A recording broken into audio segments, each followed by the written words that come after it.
Letting go isn't losing. It's setting yourself free. In the last episode, you did something very few people have the guts to do. You looked at yourself without filters. You took off the mask. You confronted the lies you'd been telling yourself for years as if they were sacred truths. I'm fine. I just need time. When things change, I'll change. You saw those lies for what they really are. Invisible chains you put on yourself. You heard the truth you'd been running from for years, and instead of bolting, you stayed. You stayed to hear it. You stayed to feel it. And that was an act of genuine courage. Don't minimize it. But now comes the part that hurts more. Because seeing the truth is one thing. Letting go of what that truth revealed is something else entirely. When you ripped off those lies, when you looked them dead in the eye and called them by name, something was left exposed underneath. Something those lies had been protecting all this time. Something you didn't want to see. Old resentments that have been rotting in silence. Wounds that never healed because you never stopped picking at them. Dead relationships you keep visiting in your head like graves you bring flowers to every week. Versions of yourself that no longer exist, but you refuse to bury. Futures that are never coming, but you keep waiting for like the universe owes you something. The lies from the last episode were the bandage. What's underneath the bandage is the real wound. And today we're going to talk about that wound. Today we're going to talk about letting go. But before your mind slams shut, before you think this is another empty speech about letting go and going with the flow and sending love and light to what hurt you, I need you to understand something with absolute clarity. Letting go isn't what you think it is. It's not weakness. It's not giving up. It's not forgetting what happened like it never existed. It's not smiling and pretending everything's fine when you're falling apart inside. Letting go is the most brutal act of honesty there is, because letting go means admitting that something you cared about deeply, something you fought for, something you loved, something you believed in with everything you had, no longer has a place in your life. It served its purpose. It gave everything it had to give. And holding on isn't going to bring it back to life. It's only going to drag you under.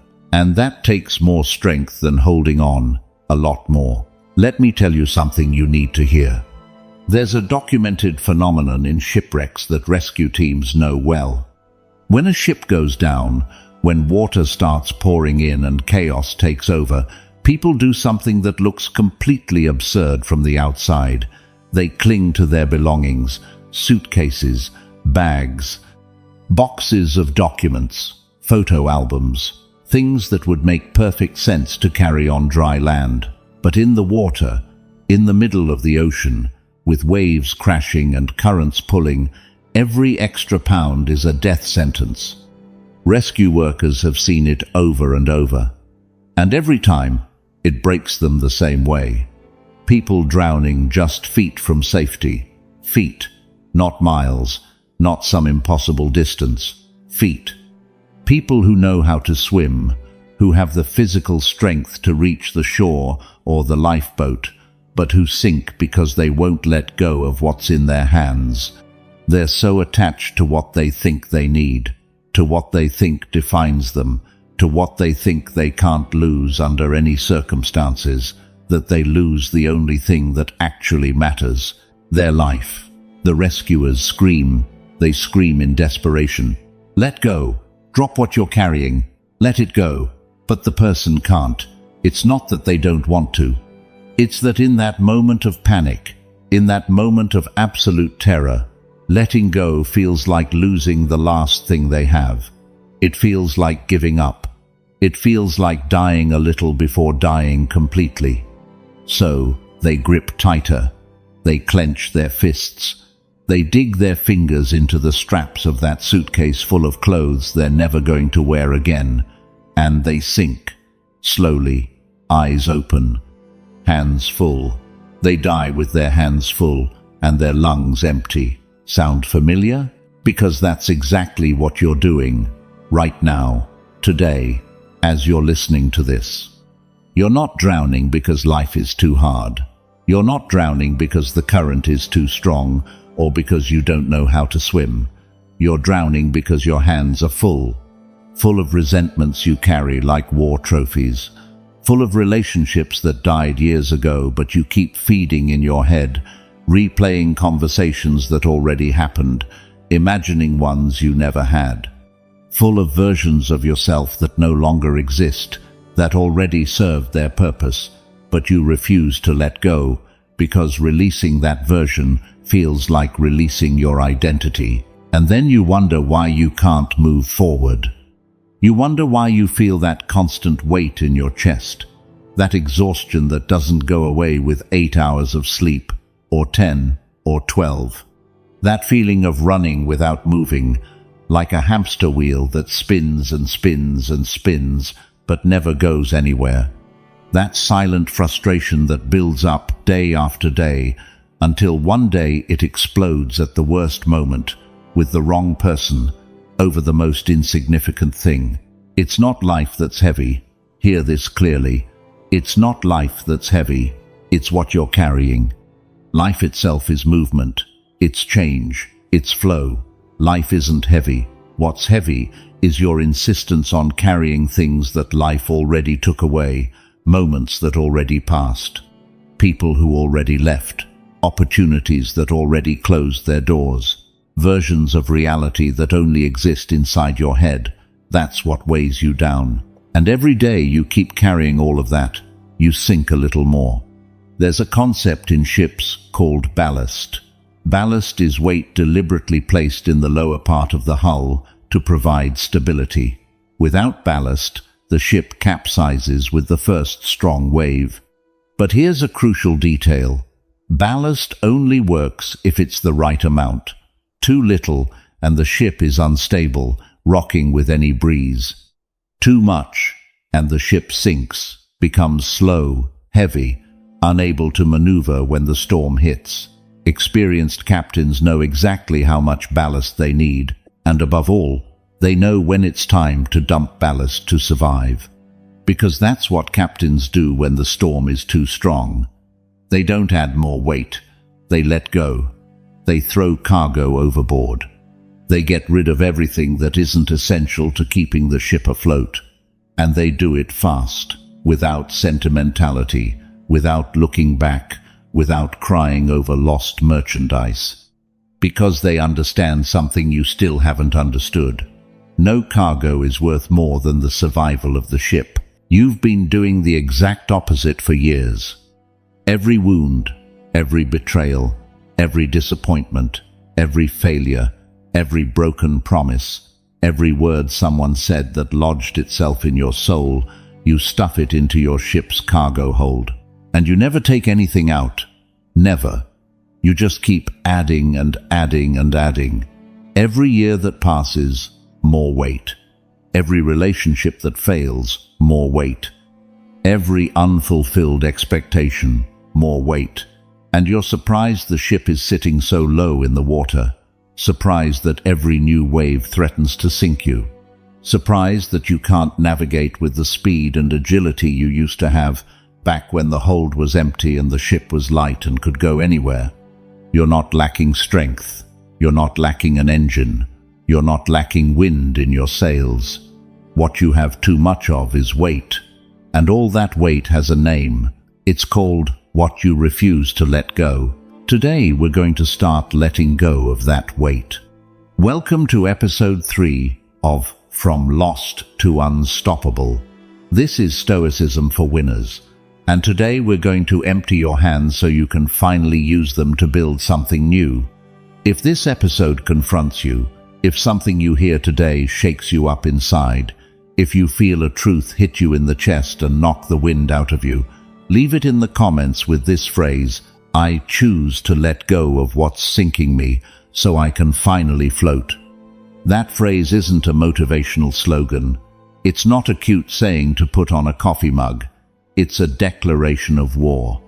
A declaration of war against everything that's dragging you to the bottom, against every resentment, every toxic memory, every imaginary conversation, every dead version of yourself you keep carrying around like it's sacred. Today we start letting go, and it's going to hurt.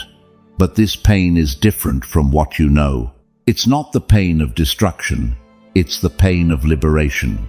It's the pain of opening your hands after years of keeping them clenched so tight, your knuckles turned white. Your fingers are going to shake, your muscles are going to protest. But when they finally open, when you feel fresh air on your palms for the first time in years, you'll understand that what you let go was never what was holding you up. It was what was dragging you down. First, Stoic lesson. You're carrying resentments, dead relationships, and versions of yourself that no longer exist, and you wonder why you can't move forward. I want you to do something with me right now. I want you to stop for a second. Put down whatever you're doing with your other hand. Stop thinking about what you have to do later, and think of your life as a backpack. A backpack you carry everywhere, all day, every day, from the moment you wake up until you go to bed, and even while you sleep, because you don't take it off even in your dreams. It's a backpack that's become so much a part of you that you don't even feel it as something separate anymore. It's like an extension of your body. It's always there. It always weighs on you. And you've gotten so used to that weight that you think this is what living is supposed to feel like. No, it's not. That's not living. That's surviving crushed by something you don't even need to carry. Now I want you to open that backpack mentally and think about what's inside. Is the resentment you hold toward your father in there?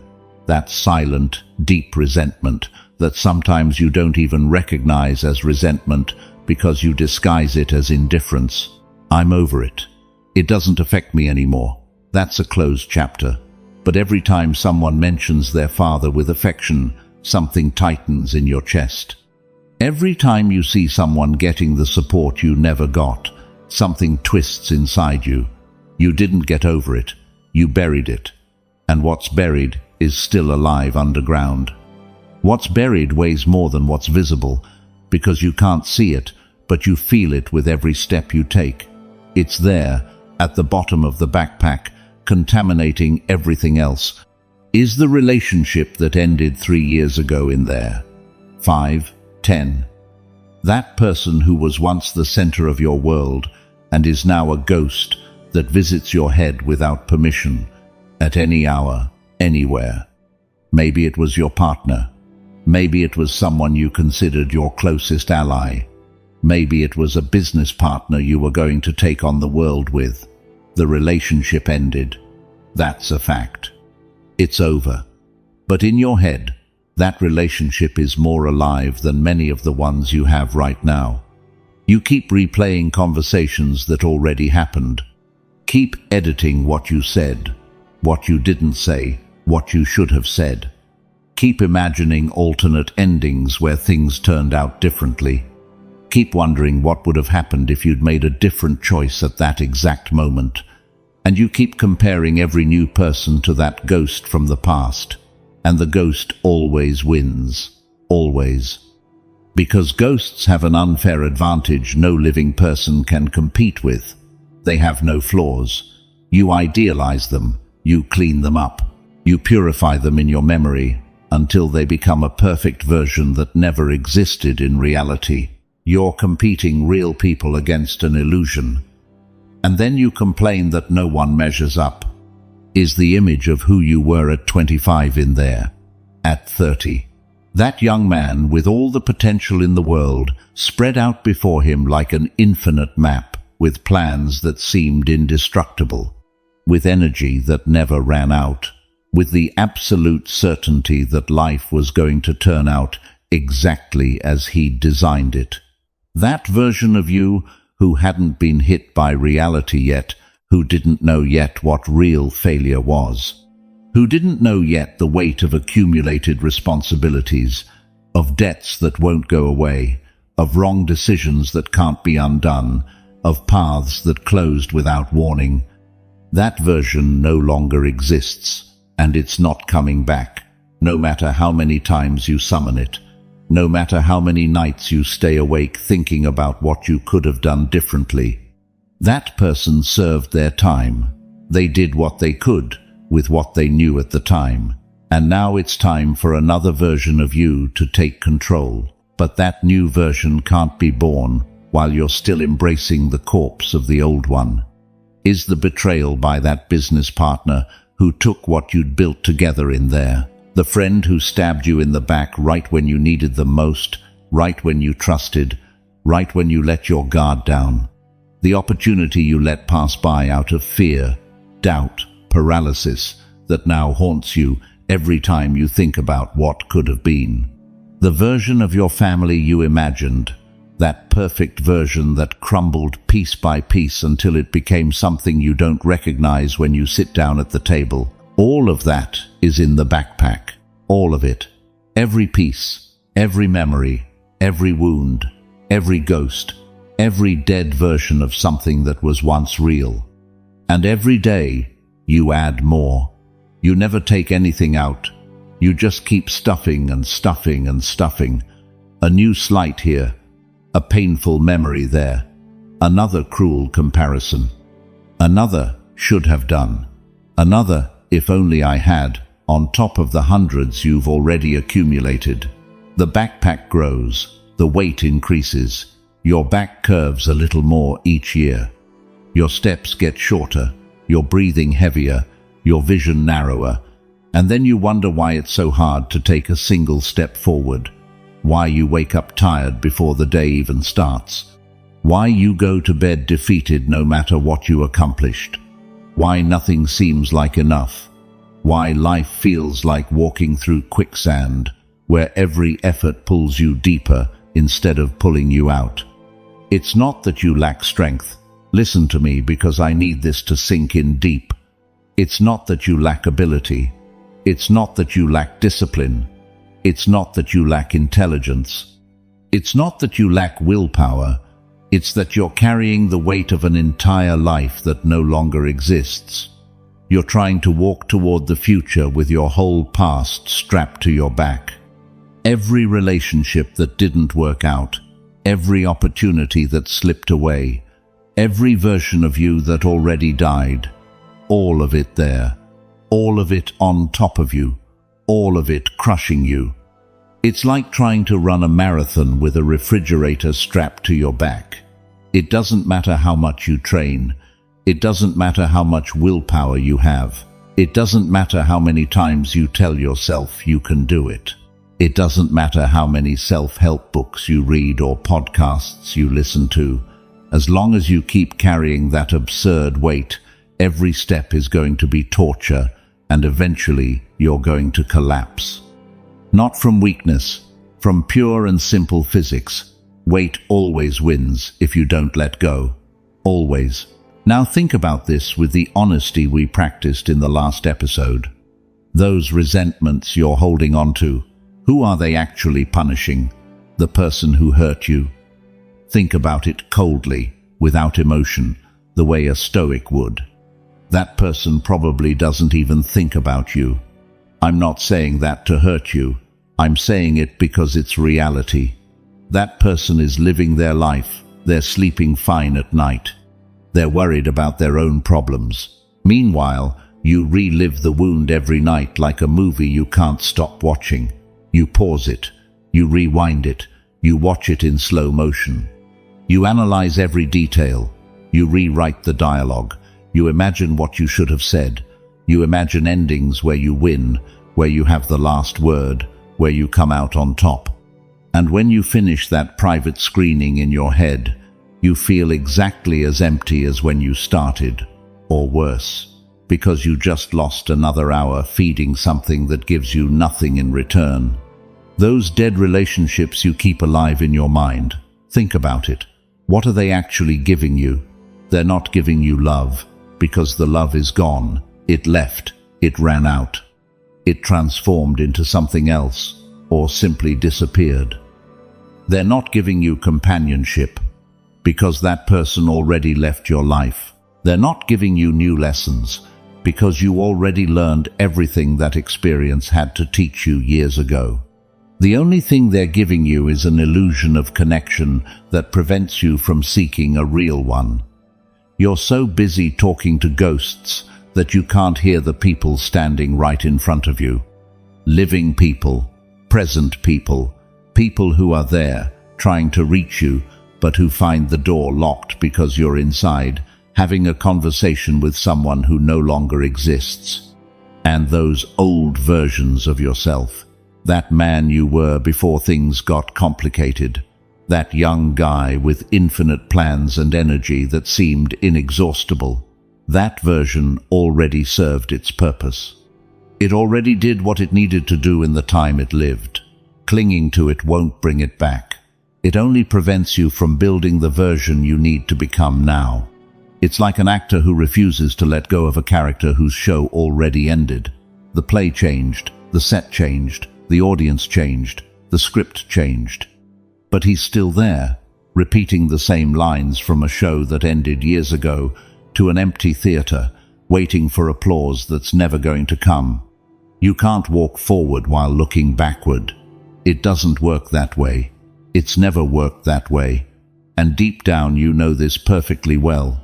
You know it because you've tried. You've tried to move forward without letting go. You've tried to build something new with your hands full of the old stuff, and you always end up in the same place, frustrated, exhausted, wondering what's wrong with you. Nothing is wrong with you. What's wrong is what you're carrying. Your task for the next 7 days is this, and I need you to take it as seriously as it deserves. Every night, before you go to sleep, take a piece of paper and a pen, not your phone, not an app. A real piece of paper and a real pen, and write down 3 things you're carrying that no longer serve you. Don't analyze them. Don't justify them. Don't dress them up. Don't write an essay about each one. Just write them in simple, direct words. A resentment you're carrying, a dead relationship you keep visiting in your head, a version of yourself that no longer exists but you refuse to let go of. 3 things, every night, for 7 nights. Put them on paper. Look at them outside of yourself.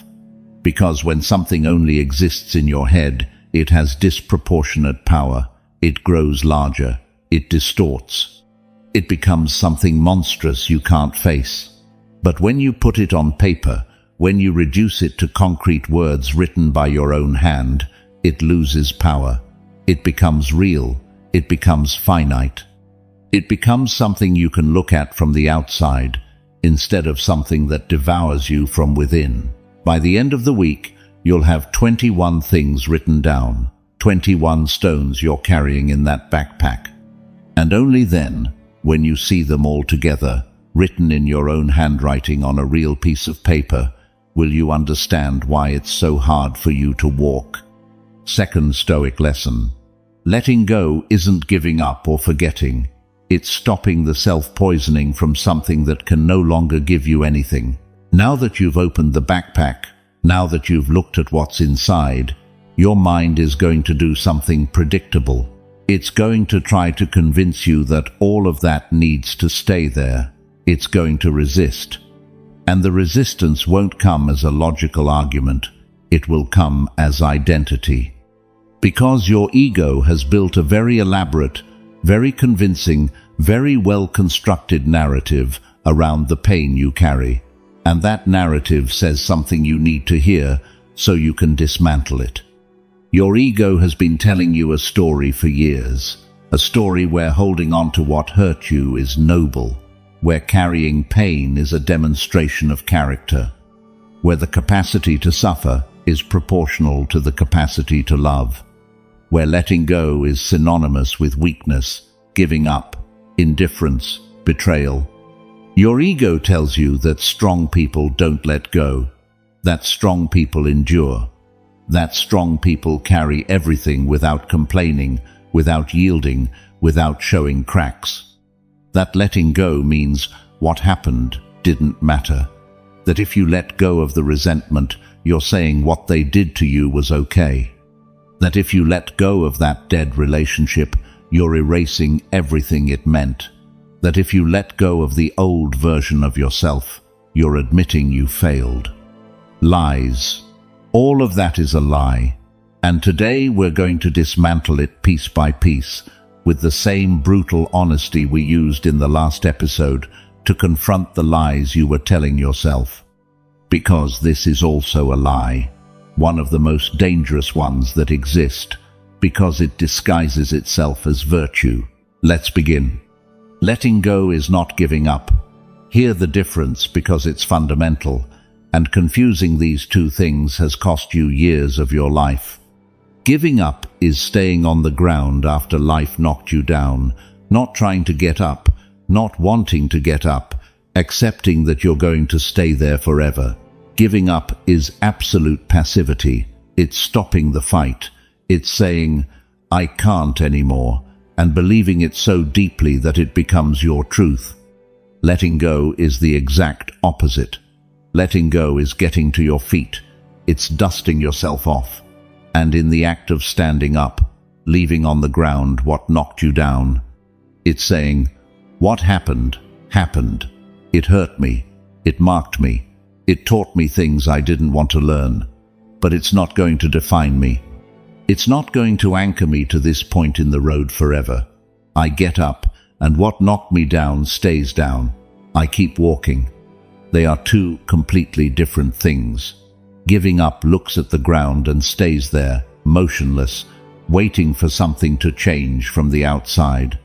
Letting go looks at the horizon and walks toward it, with empty hands, with a light chest, with eyes facing forward, with the certainty that what's coming can be better than what was, but only if you stop carrying what was.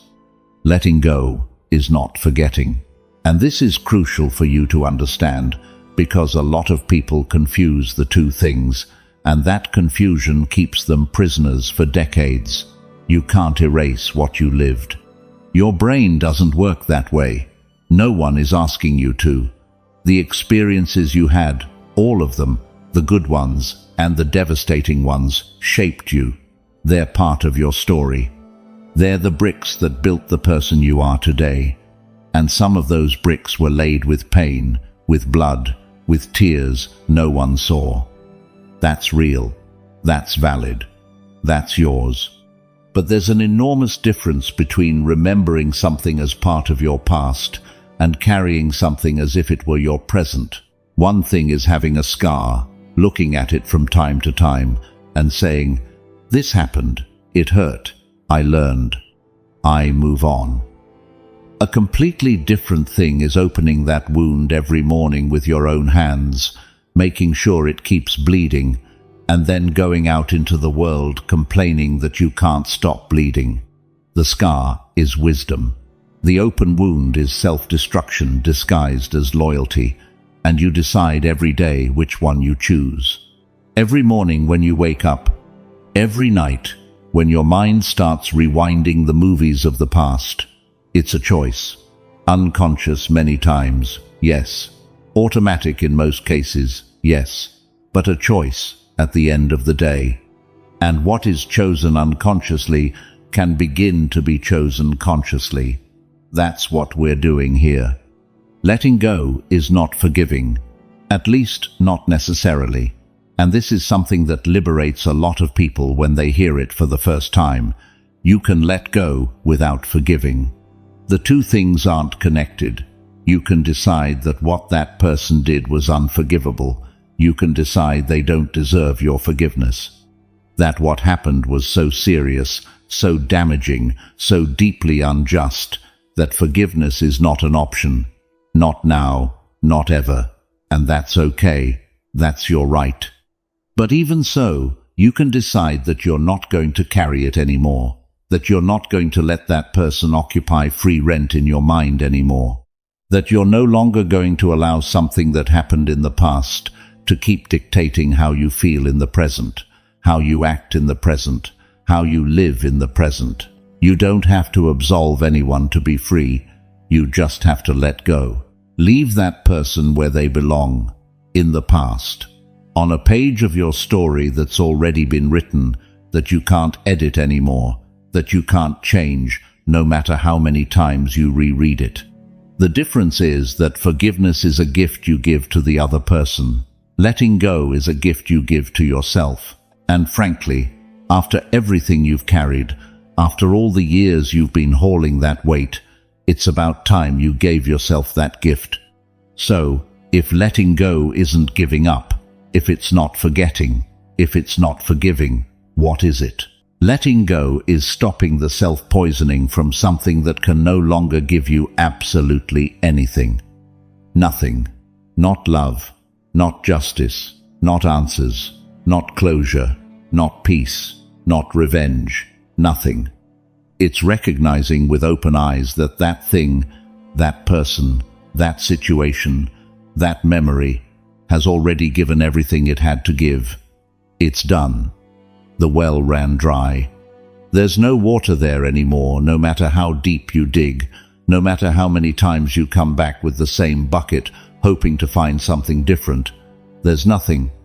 And every second you spend holding on to it is time you steal from your present, time you steal from the life you can still build if you just stop looking at the one that's already gone. Imagine you have a glass in your hands, a glass that was once full of fresh, crystal clear water, but that was a long time ago. Today that glass is full of dirty water, murky, with dirt, with mud, with remnants of everything that's fallen in there over the years, stagnant water that can't quench anyone's thirst anymore. And now imagine someone approaches with a pitcher of fresh water, crystal clear, pure.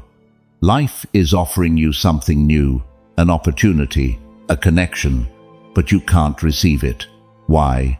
Because the glass is full. It doesn't matter how much clean water is available. Until you empty what's already dead, absolutely nothing new can fit. That's exactly what you're doing with your life.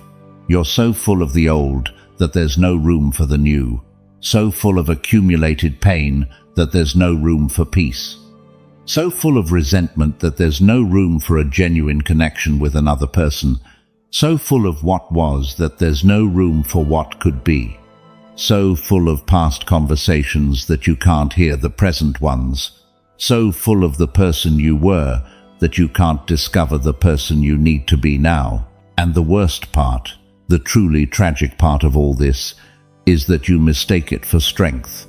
I don't forget. I don't let things slide.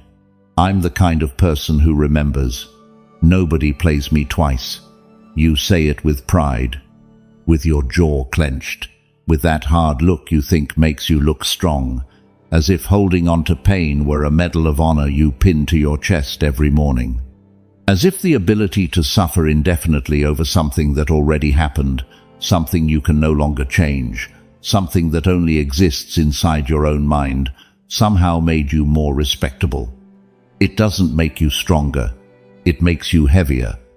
And you need to understand today, right now, this moment, the difference between being strong and being heavy, because that confusion is costing you your life. The strong person can move, can react, can adapt when circumstances change, can change direction when the path demands it. The strong person has agility, has freedom, has options. The heavy person has none of that. The heavy person just sinks, a little more every day. So gradually they don't even notice they're lower than yesterday. So slowly, they mistake the sinking for normal. That's just life.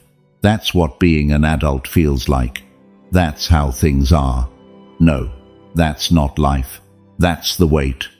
The heavy person sinks until one day they look around and don't understand how they got so low, how they ended up so far from where they wanted to be, how their life became something unrecognizable, how they lost so many years without realizing they were sinking.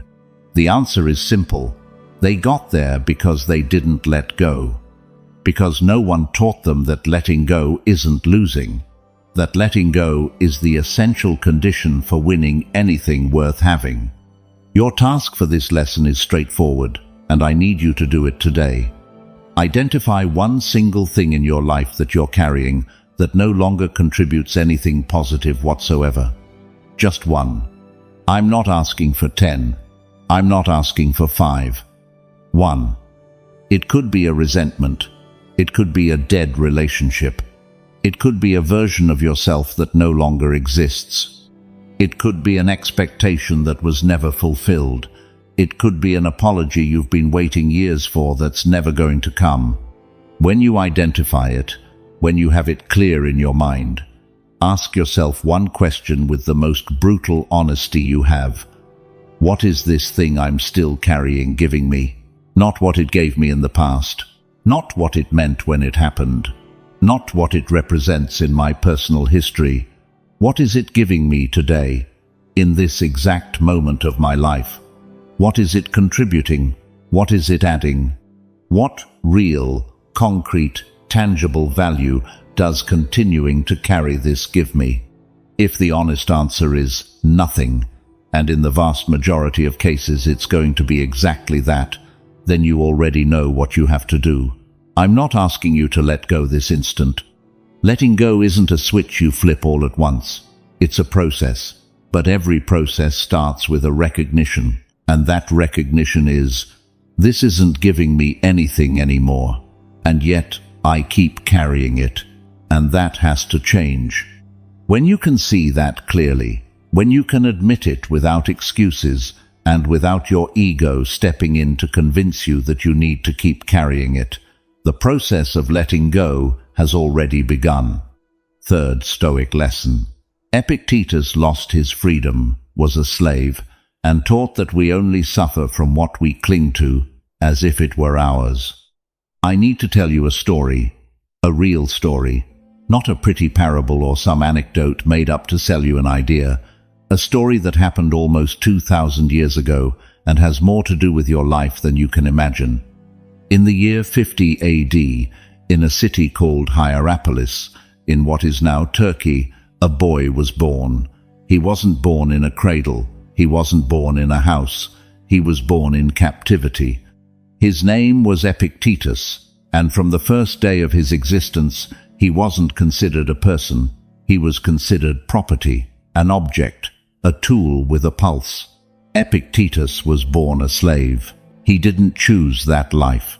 He did nothing to deserve it. He simply was born on the wrong side of a world that divided human beings between those who owned and those who were owned. His master was named Epictetus, a powerful and brutal man who worked directly for the Emperor Nero, one of the cruelest tyrants Rome ever knew. Epictetus lived his childhood and youth serving in that house, surrounded by violence, abuse, a cruelty we can't even imagine from the comfort of our current lives. There are accounts that say Epictetus, in a fit of rage or perhaps just for fun, twisted Epictetus's leg until he broke it. Others say the injury came from another kind of abuse. What we know for certain is that Epictetus was left lame for the rest of his life, a permanent reminder, carved into his own body, of what had been done to him. Every step he took, every time he limped, was an echo of that violence. Now, stop for a moment and think about this. If anyone had reasons to hold on to resentment, it was this man. If anyone had legitimate grounds to carry bitterness until the last day of his life, it was Epictetus. They took his freedom before he could speak his first word. They took his dignity before he knew what it meant. They broke his body like someone breaking an old piece of furniture. He had every right in the world to spend every second of his existence hating, cursing, poisoning himself with the most justified resentment you can imagine. But he didn't. Epictetus did something that defies all emotional logic. Instead of clinging to the pain, he studied it. Instead of letting himself be consumed by what had been taken from him, he focused on the only thing no one could take, his mind, his ability to think. his way of interpreting what happened to him. And from that study, from that brutal and honest observation of his own experience, one of the most powerful teachings humanity has ever produced was born. Epictetus taught something that sounds simple, but is devastatingly difficult to apply. He said that all things fall into two categories, only two: those that depend on us and those that don't depend on us. Our opinions, our desires, our impulses, our actions, those depend on us. Our body, possessions, reputation, positions, what others do, what others think, what others decide, those don't depend on us. And he said that all human suffering, absolutely all of it, comes from confusing these two categories, from clinging to things in the second category as if they belong to the first, from treating what isn't ours as if it were ours, from clenching our fists around something that was never in our hands. Do you understand what this man was saying? A slave. A man who had everything taken from him. A man whose leg was broken and who was left crippled for life. That man looked at the world and said, "My suffering doesn't come from what they did to me. My suffering comes from clinging to the idea that what they took was mine." He didn't say what they did to him was okay. He didn't say slavery was just. He didn't say abuse was acceptable. He said that clinging to those things as if he could change them, as if reliving the pain would bring back what was lost, as if resentment would correct the injustice, was a form of voluntary slavery, a chain he was putting on himself after the others had been taken off. And that's exactly what you're doing. Nobody has you in chains. There's no master with a whip forcing you to carry that resentment. There's no law that says you have to relive that betrayal every night before bed. There's no external force making you stay attached to that dead relationship, to that old version of yourself, to that future that never arrived. Nobody's making you. You chain yourself. Every day, voluntarily. And you do it because you think letting go of those chains means losing something. But the only thing you lose by letting go is the weight. The only thing you release is the suffering. What's left afterward isn't emptiness. What's left is freedom. Epictetus didn't let go because it was easy. He let go because he understood that holding on was a way of remaining a slave long after the physical chains had disappeared. And when he was finally freed from slavery, when he gained his legal freedom, he had already been free inside for a long time. Because the freedom that matters, the one that actually transforms your life, isn't the freedom others give you. It's the freedom you give yourself when you decide to let go of what chains you from within. Eventually, Epictetus became one of the most respected teachers in Rome. He opened a school of philosophy in Nicopolis, a Greek city where people came from all over the empire.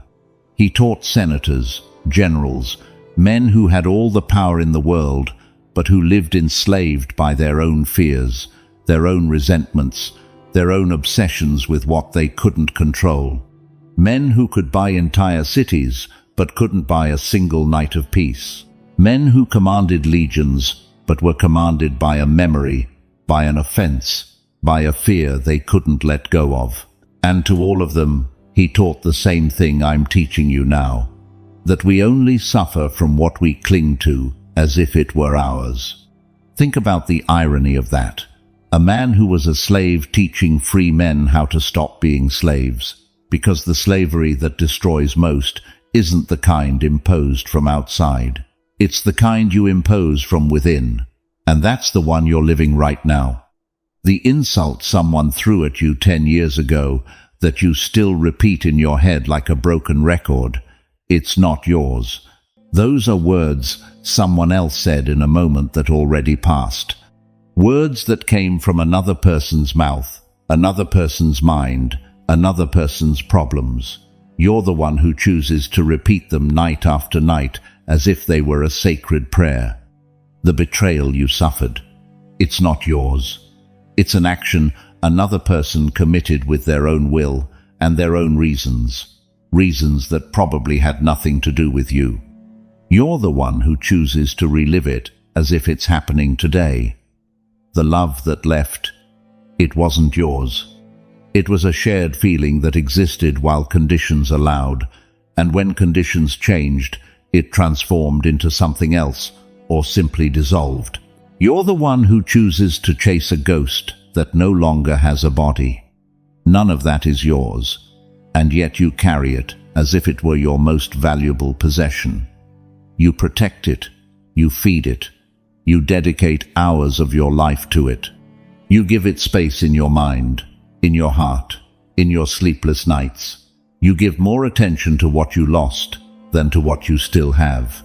You give more energy to what was done to you than to what you can do now. Epictetus would say, that's the exact definition of an enslaved life, not by chains of iron, by chains of choice.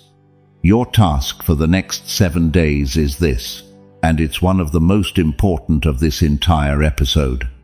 Every time you notice your mind clinging to something that causes you pain, that generates resentment, that fills you with bitterness, or that muffled rage that has no outlet, stop. Literally stop. If you're walking, stop. If you're lying in bed, tossing and turning, sit up. And ask yourself a question with all the coldness you can muster. Does this depend on me?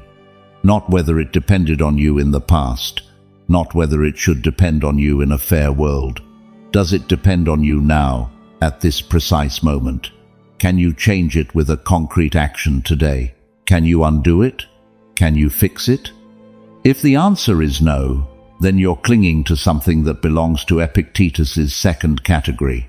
Something that isn't yours, something you don't control, something that's out of reach no matter how far you stretch your hands, and every second you spend clenching your fists around it is a second you choose to be a slave, not because someone is forcing you, not because there's a visible chain, because you, with your own will, decide to cling to what destroys you. Freedom begins when you open your hands. Not tomorrow, not when you feel ready, not when conditions are perfect. Now, every time you notice you're clenching, open, release, breathe. And remember the words of a man who was born a slave, who was mutilated by his master, who lost everything a human being can lose, and who still chose to be freer than any of the men who chained him. It's not things that disturb us, but our judgments about things. The judgment you make about your pain is what keeps you chained. The meaning you give to what happened is the real chain. Change the judgment, and the chains fall off by themselves. Not because the pain disappears, because it stops being your master. Fourth Stoic lesson. You're still carrying conversations you never had, apologies that never came, and futures that will never exist. There's a form of suffering that's invisible. It doesn't leave marks on the body. It doesn't show up in any medical tests. It doesn't have a clinical name you can look up online. But it's one of the most destructive forms of pain that exists, because it happens entirely inside your head, without witnesses, without record, without anyone around you having the slightest idea it's happening. It's the suffering of what never was. I'm not talking about what was done to you. I'm not talking about real wounds, concrete blows, betrayals that happened in the physical world. I'm talking about something far more insidious. I'm talking about the conversations you never had, the words you never said, the apologies you never received, the futures you imagined with such clarity and detail that they felt real, but that never existed outside your mind. This is what weighs most in that backpack we carry. Not what happened, what never happened, but should have happened, according to you. Think about it. How many times have you had a complete conversation with someone inside your head? A conversation that never happened in reality. A conversation where you tell them everything you never said, where you explain exactly how they made you feel, where you prove with perfect arguments that they were wrong, where you finally find the exact words you couldn't find in the real moment, where your voice doesn't shake, where you don't go blank, where every sentence comes out with surgical precision. How many times? 10, 100, 1,000. You probably lost count years ago. And the most disturbing part is that those imaginary conversations feel real. Your body reacts as if they were actually happening. Your pulse quickens, your jaw clenches, your hands close. Your stomach tightens. Your nervous system doesn't distinguish between a real conversation and an imagined one. To your body, both are identical, which means every time you have that argument inside your head, your body is producing the same stress response it would produce if the conversation were happening right in front of you. Cortisol, adrenaline, muscle tension, elevated blood pressure. You're causing yourself real physical damage over a conversation that doesn't exist. I know people who have been having the same imaginary conversation for years with someone who doesn't even know that conversation exists. Years. Every night before sleep, every morning in the shower, every time they drive alone, the same conversation, the same arguments, the same words, the same ending, where they win, where they're right, where the other person finally understands, breaks down and says, "I'm sorry, you were right about everything." And that conversation is never going to happen. Never. The person you're talking to in your head doesn't exist. It's a version you created, a straw man you put someone's face on, but give the dialogue you need to hear. In real life, that person would probably say something completely different, or say nothing, or change the subject, or look at you not understanding what you're talking about, because for them, that was in the past a long time ago. But you keep having that conversation, night after night, year after year, spending enormous mental energy on a dialogue that doesn't exist, never existed, and never will exist. And every time you finish that private show in the theater of your mind, how do you feel? Better? At peace? Free? No. You feel exactly the same or worse. Because you just fed something that has no bottom. A bottomless pit that never fills no matter how much you throw in. And tomorrow you'll do it again, because it became a habit. A silent addiction no one sees but that consumes you from within. And then there are the apologies. The apologies that never came. The words, "I'm sorry," that someone owed you and never said. The acknowledgement you deserved and never received. The validation of your pain that someone should have given you but chose not to, or simply didn't have the emotional capacity to give. And you've been waiting for years, waiting for that apology as if it were a key, the key that will open the door of your cell, the key that will finally let you move on. You tell yourself, consciously or unconsciously, when they ask for forgiveness, I'll be able to turn the page. When they acknowledge what they did, I'll be able to let go. When they give me what they owe me, I'll be free. Do you see what you're doing? You're putting your freedom in the hands of the person who hurt you. You're giving that person power over you that they probably don't even know they have. You're saying, my ability to move forward depends on you doing something you're probably never going to do. It's like chaining yourself to a wall and giving the key to someone who already left the room, who already closed the door, who already forgot you exist, and you're still there, chained, staring at the door, waiting for them to come back with the key. They're not coming back. And the key was always with you, always, from day one. You don't need anyone's apology to be free. You don't need someone to acknowledge your pain to validate it. Your pain is real, whether someone acknowledges it or not. Your experience is valid whether someone apologizes or not. Waiting for that apology to move forward is handing your life over to someone who already proved they don't deserve it. And finally, there are the futures. The futures you built in your head with such detail that they became alternate realities. The business you were going to have, the house you were going to live in, the family you were going to build, the person you were going to be at 40, at 50.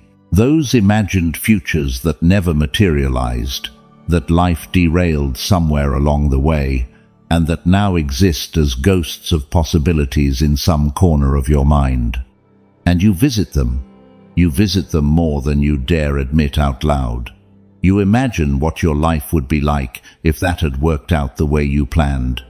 If you hadn't made that mistake, that still haunts you. If you'd made the other decision at that crucial moment, if you'd stayed instead of leaving, if you'd left instead of staying, if you'd said yes when you said no, if you'd said no when you said yes. You construct a complete parallel reality with colors and sounds and emotions and even smells, and then you compare it to your actual reality. And of course, actual reality always loses. Always. Because reality has imperfections, has bills to pay, has problems to solve, has limitations you can't ignore. The fantasy has none of that. The fantasy is perfect by definition, because you specifically designed it to be. It's a rigged game. You're competing against an opponent you created yourself to win. You're comparing your real life against a life that never existed. And then you feel miserable for not living the one you made up. It's a mental trap that's almost impossible to escape as long as you don't recognize it for what it is. Fiction. A story you tell yourself to punish yourself. A sophisticated form of self-harm disguised as nostalgia. The conversations you never had won't give you peace. The apologies that never came won't give you closure. The futures that never existed won't give you happiness. None of that is real. None of it exists outside your mind. And continuing to feed those fantasies is like watering a plastic plant and wondering why it never bears fruit. Your task for this lesson takes courage, because you're going to have to be brutally honest with yourself. For the next 7 days, I want you to keep a log. Every time you catch yourself having an imaginary conversation with someone, every time your mind starts playing that movie of what I should have said, every time you catch yourself waiting for an apology that's not coming, or imagining a future that's not going to happen, write it down. Don't judge it. Don't punish yourself for doing it.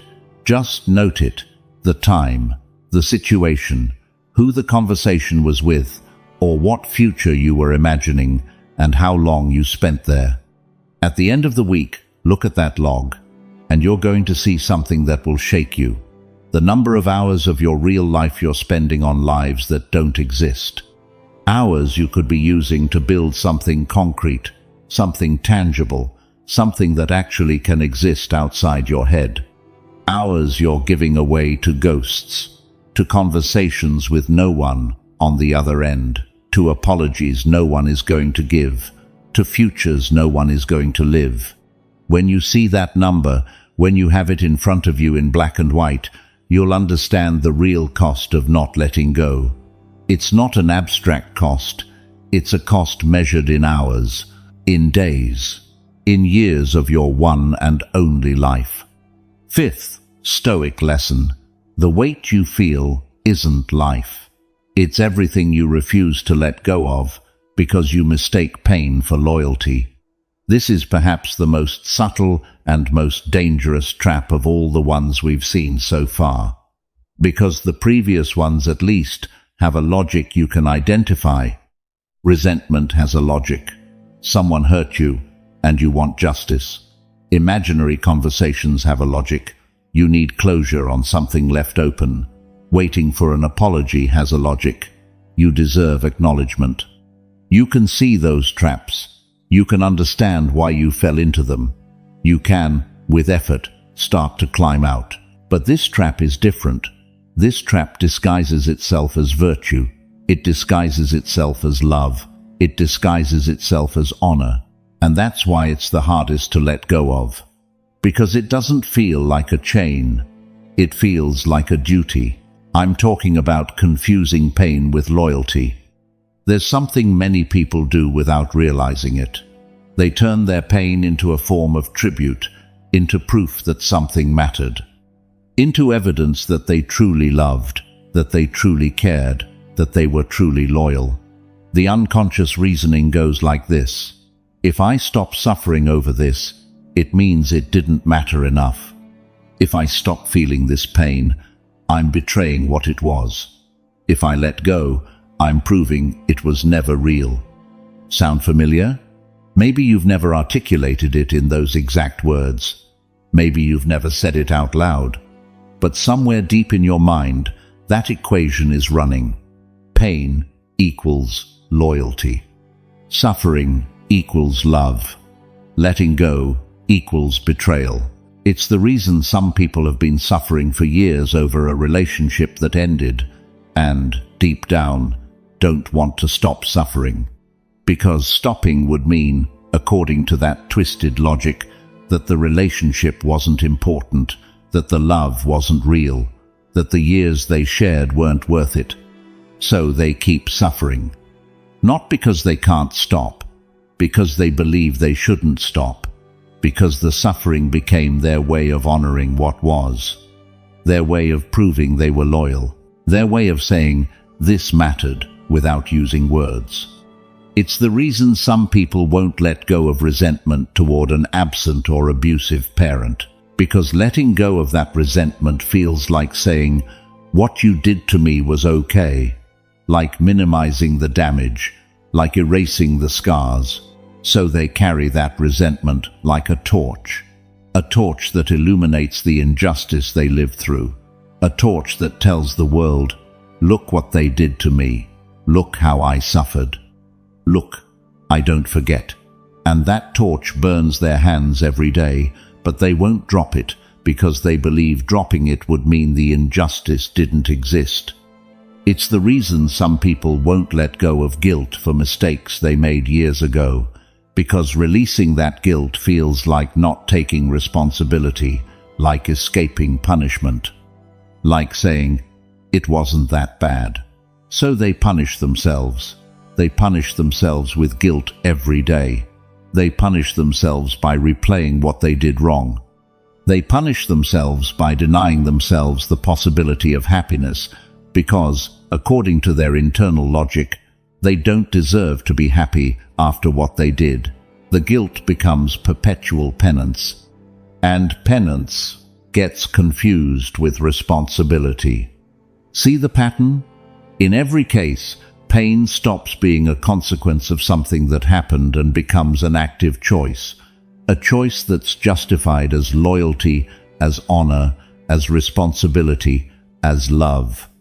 But that's actually pure self-destruction. Self-destruction wearing such a convincing disguise that you don't even recognize it for what it is. I need you to listen to this very carefully because it can change how you understand everything you've been carrying. Pain is not a demonstration of love. You can have love deeply and stop suffering. The two things aren't connected. The love lived in its moment, was real in its moment, had its weight and meaning in its moment. Today's pain adds nothing to that. It doesn't make it more real. It doesn't make it more valid. It doesn't make it more meaningful. The only thing prolonged pain does is destroy you. The love that existed isn't affected at all. Suffering is not a way of honoring what was. It's a way of destroying what is. It's a way of sacrificing your present on the altar of a past that can no longer benefit from your sacrifice. It's like setting your house on fire to keep warm the grave of someone who can't feel cold anymore. The gesture is pointless, the cost is enormous, and the person or situation you're trying to honor with your suffering receives absolutely nothing from that sacrifice. Permanent guilt is not responsibility. Real responsibility has a cycle. You acknowledge what you did, You feel the weight of that action, you learn from it, you change your behavior, and you move forward as a different person. That's a complete process. It has a beginning, a middle, and an end. Permanent guilt has no end. It's a loop, a cycle that repeats without resolution, without progress, without transformation. It's a court that never delivers a verdict, that never closes the case, that keeps you on the witness stand for the rest of your life, with no possibility of rehabilitation or redemption. That's not justice. It's self-inflicted torture. And you're simultaneously the judge, the prosecutor, the jury, and the condemned. You control every part of the process, and yet you never acquit yourself. Let me tell you something you need to hear, even if it makes you deeply uncomfortable. That weight you feel when you wake up in the morning, that exhaustion with no medical explanation, that persistent feeling that life is harder than it should be, heavier than it has any right to be, that constant heaviness you attribute to circumstances, to work, to the economy, to age, to that's just adult life, to this is normal after 40, that weight isn't life.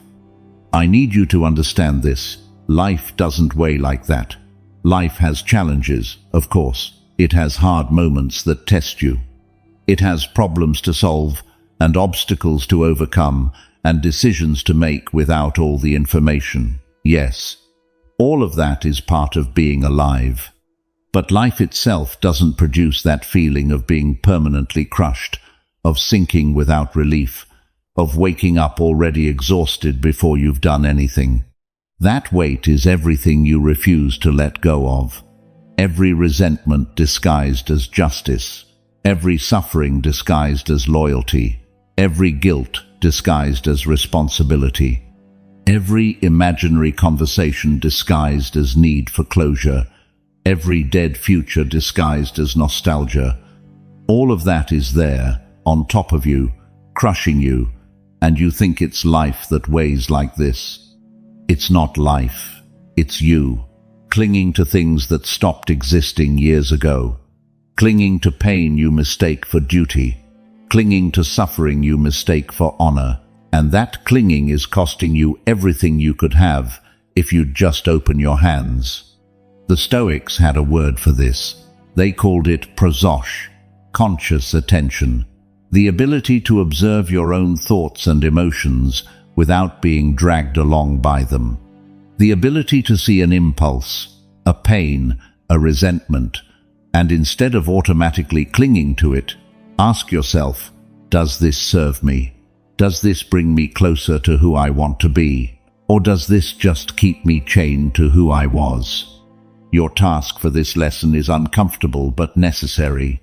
I want you to identify a pain you're carrying that you've turned into a form of loyalty, a suffering you keep active because letting go feels like betrayal. It could be pain over a lost relationship that you keep alive because letting go feels like admitting it wasn't important. It could be resentment you keep burning because letting go feels like saying the injustice didn't exist. It could be guilt you feed every day because letting go feels like escaping the punishment you believe you deserve. Identify it, name it. Don't leave it as a vague feeling. Turn it into concrete words. I keep suffering over the loss of my marriage because letting go of that pain feels like admitting I didn't fight hard enough. I keep carrying resentment toward my father because letting go feels like saying, what he did didn't affect me. I keep punishing myself for that mistake because letting go of the guilt feels like getting away without consequences. Put it in real words, specific, yours. And then write 2 sentences on a piece of paper. The first, letting go of this pain doesn't mean it wasn't real. The second, my suffering today adds nothing to what happened yesterday. Read them every morning for 7 days, not as an empty mantra you repeat without thinking, as a truth you need to let slowly enter your mind until it replaces the lie that's been living there for years. because it is the truth. Your pain doesn't honor anyone. Your prolonged suffering doesn't prove anything except that you still haven't learned the difference between remembering and destroying yourself. And that difference, that invisible line separating someone who carries their past as wisdom from someone who carries their past as a sentence, is exactly what we'll keep working on in the next lesson. 6th Stoic lesson. Marcus Aurelius buried 4 children and kept governing because he understood that clinging to pain honors no one. It destroys you. There are pains that can't be compared. There are losses that have no equivalent. There are wounds so deep that the mind refuses to process them because doing so would mean facing something so vast, so dark, so absolutely devastating that the person who emerges from the other side of that pain can no longer be the same person who entered. The loss of a child is one of those wounds. There's no manual for that. There's no philosophy that makes it bearable. There's no phrase, however wise, that can fill the void left by a child who leaves before you do. It's an inversion of the natural order that breaks something fundamental inside a human being, something that has no name, something that doesn't heal, something you simply learn to carry one way or another, or it destroys you. Marcus Aurelius lived this, not once, not twice, multiple times. Marcus Aurelius was emperor of Rome from 161 to 180 AD. He ruled the most powerful empire in the world for almost 2 decades. He commanded armies. He dictated laws. He made decisions that affected millions of people. And while he did all that, while he carried the weight of an entire empire on his shoulders, life took his children from him one by one. Of the 14 children he had with his wife Faustina, only 5 reached adulthood. 9 of his children died as infants or young children. 9, some died as babies, before learning to walk, before speaking their first word. Others died as small children, after Marcus Aurelius already knew them, already loved them with the depth a father loves a child, had already imagined their futures, had already dreamed of who they would become. And then they were gone, one after another, like candles going out in a dark room until almost no light remains. Imagine that for a moment. Don't imagine it in the abstract. Don't imagine it as a historical statistic. Imagine it as a father.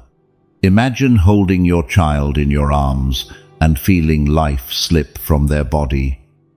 Imagine the silence afterward. Imagine the empty crib. Imagine the toy no one will ever touch again. Imagine having to keep going knowing you'll go through it again, because medicine couldn't do anything back then, because infant death was an everyday reality, because loving a child meant accepting the real and constant possibility of losing them. And now imagine having to get up the next day and govern an empire. That's what Marcus Aurelius did, not once after one loss, many times, after every funeral, after every sleepless night, after every morning when he woke up and for a second forgot what had happened. And then reality hit him again as if it were the first time. He got up, he got dressed, he left his room, and he governed. How? How does a man endure that level of pain and keep functioning? How does a father bury his children and not collapse to the point of never being able to get up again? The answer isn't that Marcus Aurelius didn't feel the pain. He wasn't a robot. He wasn't a man without emotions.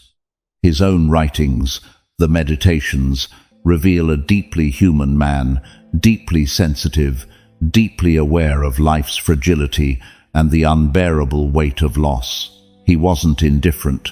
He was something far more difficult than that. He was a man who felt the full weight of the pain and consciously chose not to let that pain destroy him. Marcus Aurelius understood something most people never understand in an entire lifetime. He understood that clinging to pain honors no one. It doesn't honor the dead. It doesn't honor the living. It doesn't honor the memory of what was. Clinging to pain only destroys the one who clings. Hear that again, because it needs to sink deep. Clinging to pain honors no one. It destroys you. There's a deeply rooted human tendency to believe that the intensity of our suffering is proportional to the intensity of our love. That if we stop suffering, it means we stopped loving. That if we find peace after a loss, we're betraying the person we lost. That perpetual pain is the purest form of loyalty.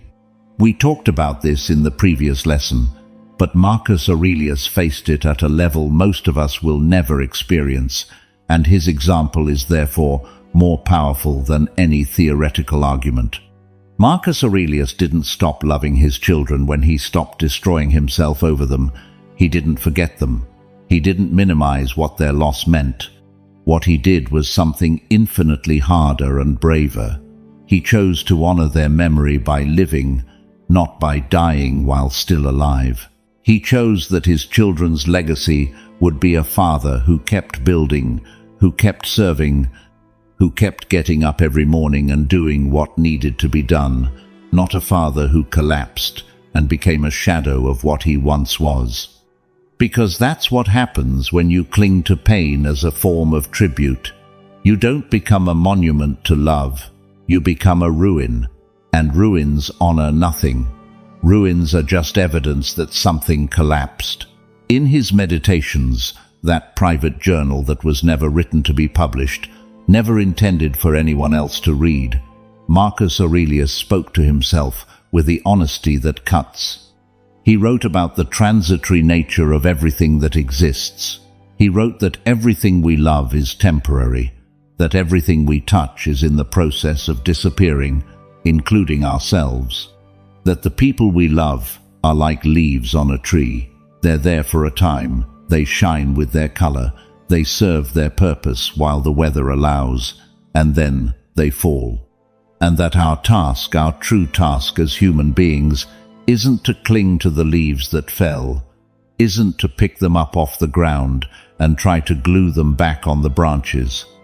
Our task is to care for the tree that still stands, because as long as the tree lives, there will be new leaves, new seasons, new life.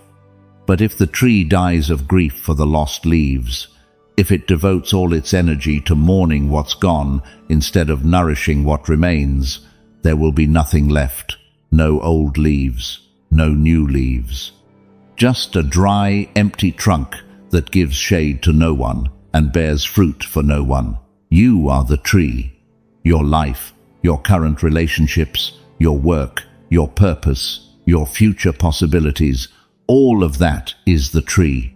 And the things you lost, the people who left, the versions of reality that never materialized, are the leaves that fell.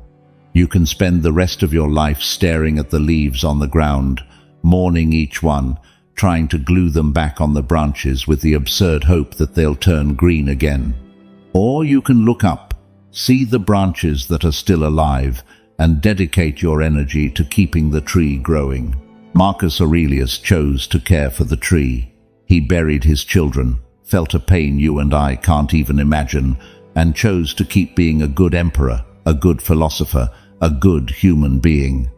Not because he didn't care about his children, precisely because he did. Because he understood that the best way to honor someone you loved isn't to destroy yourself in their name. It's to live in a way that would make that person, if they could see you, feel proud. Now think about your own life. Are the things you've lost bigger than what Marcus Aurelius lost? I'm not saying this to minimize your pain. Your pain is yours, and it's real, and it's valid. I'm saying it to give you perspective. If a man who buried most of his children could find a way to keep going without destroying himself, if a man who faced the greatest pain a father can experience could get up every morning and choose to live with purpose, then what you're carrying can also be released. It's not easy. I'm not saying it's easy. I'm saying it's possible. And I'm saying the alternative, clinging to pain until it consumes you, isn't courage. It's surrender disguised as love. Your task for this lesson requires you to think about someone you've lost. It could be someone who died. It could be someone who left your life. It could be a relationship, a friendship, a phase of life. Someone or something whose loss still weighs on you. And I want you to ask yourself an honest question. If that person could see me right now, would they feel honored by how I'm living? Or would they feel sad seeing that their absence destroyed me? Write the answer. Not the one that sounds good, the real one. And if the answer makes you uncomfortable, if the answer shows you that you've been using your pain as an excuse not to live, then you already have the clarity you need. Pain is not a tribute. It's a weight. And the people you loved wouldn't ask you to carry that weight for them. They'd ask you to let it go, to live, to honor what you shared by building something, not by destroying yourself. 7th Stoic lesson. Every time you revisit that wound, you're choosing to bleed again, and then you blame the person who cut you years ago. There's something you need to hear that probably no one has told you this clearly, and I need you not to get defensive when you hear it, because your first instinct is going to be to reject it. Your first instinct is going to be to say, "That's not true. I don't choose this." But hear it first, process it, and then decide if it's true or not. The first time you were cut, it wasn't your fault. The betrayal wasn't your fault. The abandonment wasn't your fault. The lie wasn't your fault. The injustice wasn't your fault. What that person did, what that situation did to you, what life put in front of you, without warning and without your consent, that wasn't your responsibility. You were a victim. And being a victim is real. The pain you felt was legitimate. The wound it left was genuine. No one has the right to minimize that. No one has the right to tell you that you shouldn't have felt what you felt. You felt what you felt because you're a human being and because what happened hurt. Period. But that was then, and this is now. And now I need to ask you something uncomfortable. Who keeps opening that wound? Who is it that every night, when the house is quiet and there's nothing to distract you, goes back to that moment, back to that scene, back to feeling that same pain as if it were happening again? Who is it that replays the details, analyzes every word, reconstructs the scene over and over, looking for something they're never going to find? Who is it that chooses every day, every week, every month, every year to bleed again? It's not the person who cut you. That person made their cut once, just once, and left. But you've repeated that cut hundreds of times, thousands of times. Every time you return to the memory, every time you relive the scene, every time you feel the rage or sadness or helplessness as if it were fresh, you're running the knife across the same wound again. You, with your own hand, in your own mind. And then you blame the person who cut you. But what they did to me was terrible. Yes, it was terrible. No one's denying that. But I can't forget it. I'm not asking you to forget it. But the pain is too strong.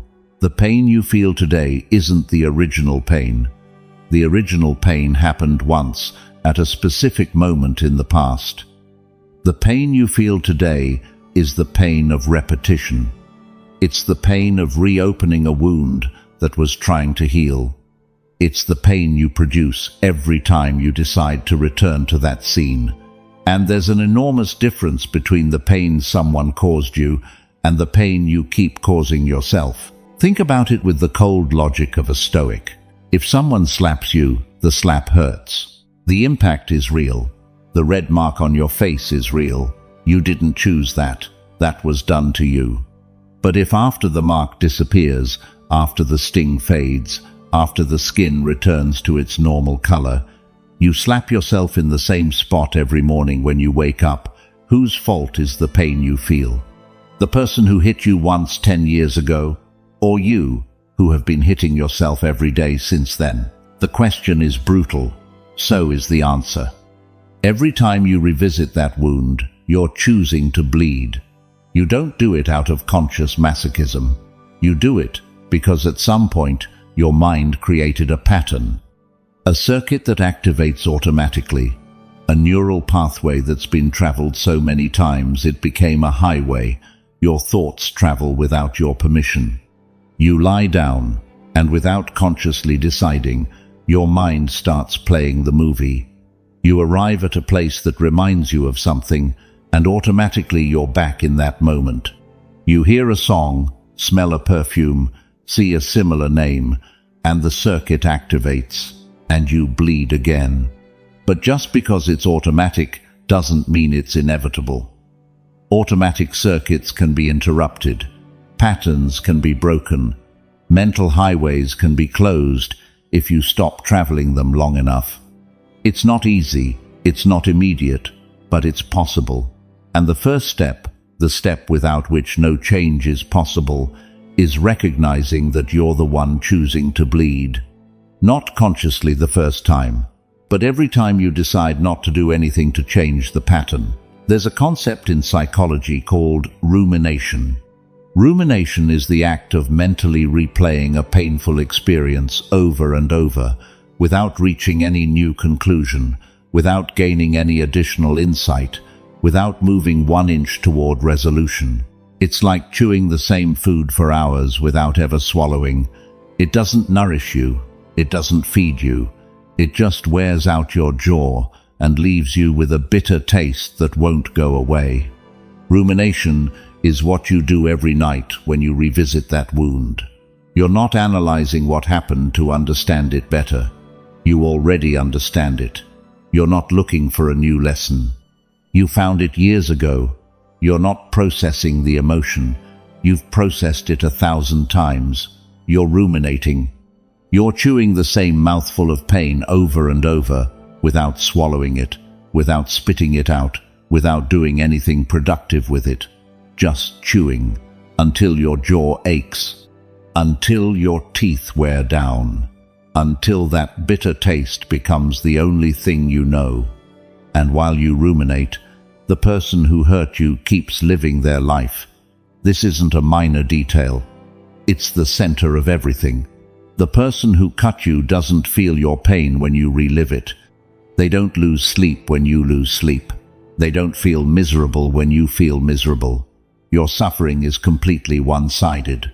It's a punishment you inflict on yourself in the name of someone who doesn't even know the punishment exists. It's like drinking poison, hoping the other person gets sick. We've said it before in this episode, but it needs to be repeated here because in this context, it takes on a deeper meaning. You're not just drinking the poison once. You're distilling it yourself every night in the laboratory of your mind. And every morning you pour yourself a fresh glass. And every morning you drink it. And every morning you wonder why you feel so sick, so tired, so empty. And every morning you blame the person who poisoned you the first time, not realizing that the first dose ran out years ago. Every one that came after was manufactured by you. This isn't about blaming you. This is about empowering you. Because if you're the one choosing to bleed, then you're the one who can choose to stop bleeding. If the pain were purely external, if it came from outside, and you couldn't do anything about it, then you'd be trapped. It would be a sentence with no way out. But that's not how it is. The pain you feel today is produced by you, inside you, by patterns you feed. And what you feed, you can stop feeding. The Stoics had a practice that's perfect for this. It's called the art of deferred response. When a painful thought appears, when the circuit activates and your mind starts traveling that old highway, you don't fight the thought. You don't try to suppress it. You don't tell yourself, don't think about that, because that never works. Telling yourself not to think about something is the best way to guarantee you'll think about it. What you do is observe the thought as if it were a train passing through a station. You watch it arrive, you watch it pass, and you choose not to get on.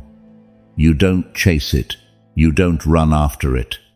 You don't jump into the car, You watch it pass and say, "There it goes again.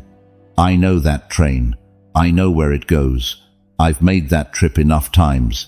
Today, I'm not getting on." It doesn't work the first time, probably won't work the 10th time, but every time you choose not to get on the train loses a little power, the highway gets used a little less. The circuit weakens a little more. And eventually, after weeks, after months of consistent practice, the train passes less frequently, and when it passes, it no longer has the same force. It no longer drags you along. It no longer hijacks you. It becomes a distant memory you can observe without it destroying you. Your task for this lesson is direct, and you're going to start today. For the next 7 days, every time you catch yourself revisiting an old wound, every time your mind starts replaying that scene you've seen thousands of times, I want you to say a phrase out loud or in your mind. The cut was someone else's. The replay is mine. And today, I choose not to replay. Then do something concrete. Stand up if you're sitting. Change rooms. Put on a song that has no connection to that memory. Call someone. Go for a walk. Do something, anything, that interrupts the circuit. You won't do it perfectly. You won't manage to interrupt every episode of rumination. But every time you succeed in interrupting one, you'll have proved something fundamental, that the pattern can be broken, that you're not condemned to bleed forever, that the original wound belonged to someone else, but the healing is yours, and it's your responsibility to choose it. 8th Stoic lesson. You can't fill your life with new things if your hands are still gripping what you should have let go of long ago. I'm going to ask you to do a mental experiment with me. It's simple but powerful, and I need you to visualize it as clearly as possible. Imagine you're standing in a room. In each hand you're holding something tightly. In your left hand you have a fistful of ashes. They're the ashes of something that was once beautiful. Maybe it was a relationship. Maybe it was a phase of your life. Maybe it was a dream, a plan, a version of you that was once real and vibrant and full of possibility, but it burned. It burned until nothing was left except these ashes you're now holding in your clenched fist. In your right hand you have another fistful of ashes. These are from something different. Maybe they're the ashes of a friendship that went up in flames because of a betrayal. Maybe they're the ashes of a career that collapsed. Maybe they're the ashes of the trust someone destroyed that you never rebuilt. There you are, standing, both hands full of ashes, fists clenched so tight your knuckles are white. The ashes slip through your fingers because ashes always slip through, no matter how hard you squeeze. But you keep squeezing, as if letting go would mean losing the last thing you have left. And now imagine a door opens in front of you. And behind that door is something you need, something you've been searching for years. It could be peace. It could be a new relationship built on solid ground. It could be a purpose that gives meaning to your mornings. It could simply be the ability to breathe without feeling that weight in your chest. Whatever you need, it's there, behind that door, waiting for you. But to take it, you need your hands, and your hands are full. That's the most honest image of your life right now. Your hands are so busy holding ashes from the past that you can't take anything from the present. You can't grab the opportunities that appear because your fingers are closed around something that's already nothing. You can't embrace the people standing in front of you because your arms are busy carrying ghosts. You can't build something new because your tools, your hands, your mental, emotional, and energetic resources are committed to a task that produces absolutely nothing, holding on to what's already gone. This isn't an abstract metaphor. This is what's happening in your life in a literal and concrete way every single day. Every ounce of mental energy you spend revisiting wounds from the past is an ounce of energy you don't have available to solve problems in the present. The human brain has a finite amount of energy and attention capacity. It's not an infinite resource. When you dedicate hours to rumination, to imaginary conversations, to the obsessive review of what went wrong, you're taking hours away from creativity, from problem solving, from planning, from the ability to be present with the people who matter to you now. Every ounce of emotional energy you invest in relationships that already died is an ounce. You don't have to invest in relationships that are alive. You have a limited reserve of vulnerability, of trust, of emotional openness. When you spend that reserve on ghosts from the past, you arrive empty to relationships in the present. And then you wonder why you can't connect with anyone, why everything feels shallow, why you can't achieve the depth you want in your current relationships. It's not that the people in your present aren't enough. It's that you arrive already exhausted, already drained, already emptied by people who aren't even there anymore. Every ounce of time you spend clinging to old versions of yourself is time you're not dedicating to building the version you need to become. And time can't be recovered. That's the cruelest part of all this. Mental energy can be recovered with rest. Emotional energy can be recharged with positive experiences. But the time you lose doesn't come back. The hours you spend ruminating at 3 in the morning, no one gives those back. The years you spend stuck because your hands are full are years that disappear forever. And one day you're going to look back and see, with devastating clarity, everything you could have built with those hands, if only you'd had them free. Think about the people you know who seem to move forward in life with an ease that frustrates you. People who get back up relatively quickly after a failure. People who eventually open themselves to new relationships after a breakup. People who lose a job and instead of spending months feeling sorry for themselves, start looking for the next one. What's the difference between them and you? Are they stronger? Are they smarter? Are they luckier? Do they care less about things? No. The difference is they let go faster, not because they're shallow, not because they care less, but because they understand, consciously or intuitively, that hands need to be empty to take what's coming.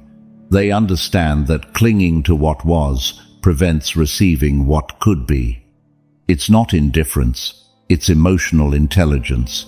It's the ability to say, this hurt, this mattered, but it's over, and my life didn't end with it. There's a principle in nature that illustrates this with brutal clarity. Trees that don't drop their dead leaves in autumn can't produce new leaves in spring. The process of releasing old leaves, the falling, the letting go, what looks like loss is actually a necessary condition for new growth. The tree doesn't mourn every leaf that falls. It doesn't try to glue them back on. It doesn't devote its energy to keeping alive leaves that already served their purpose. It releases them.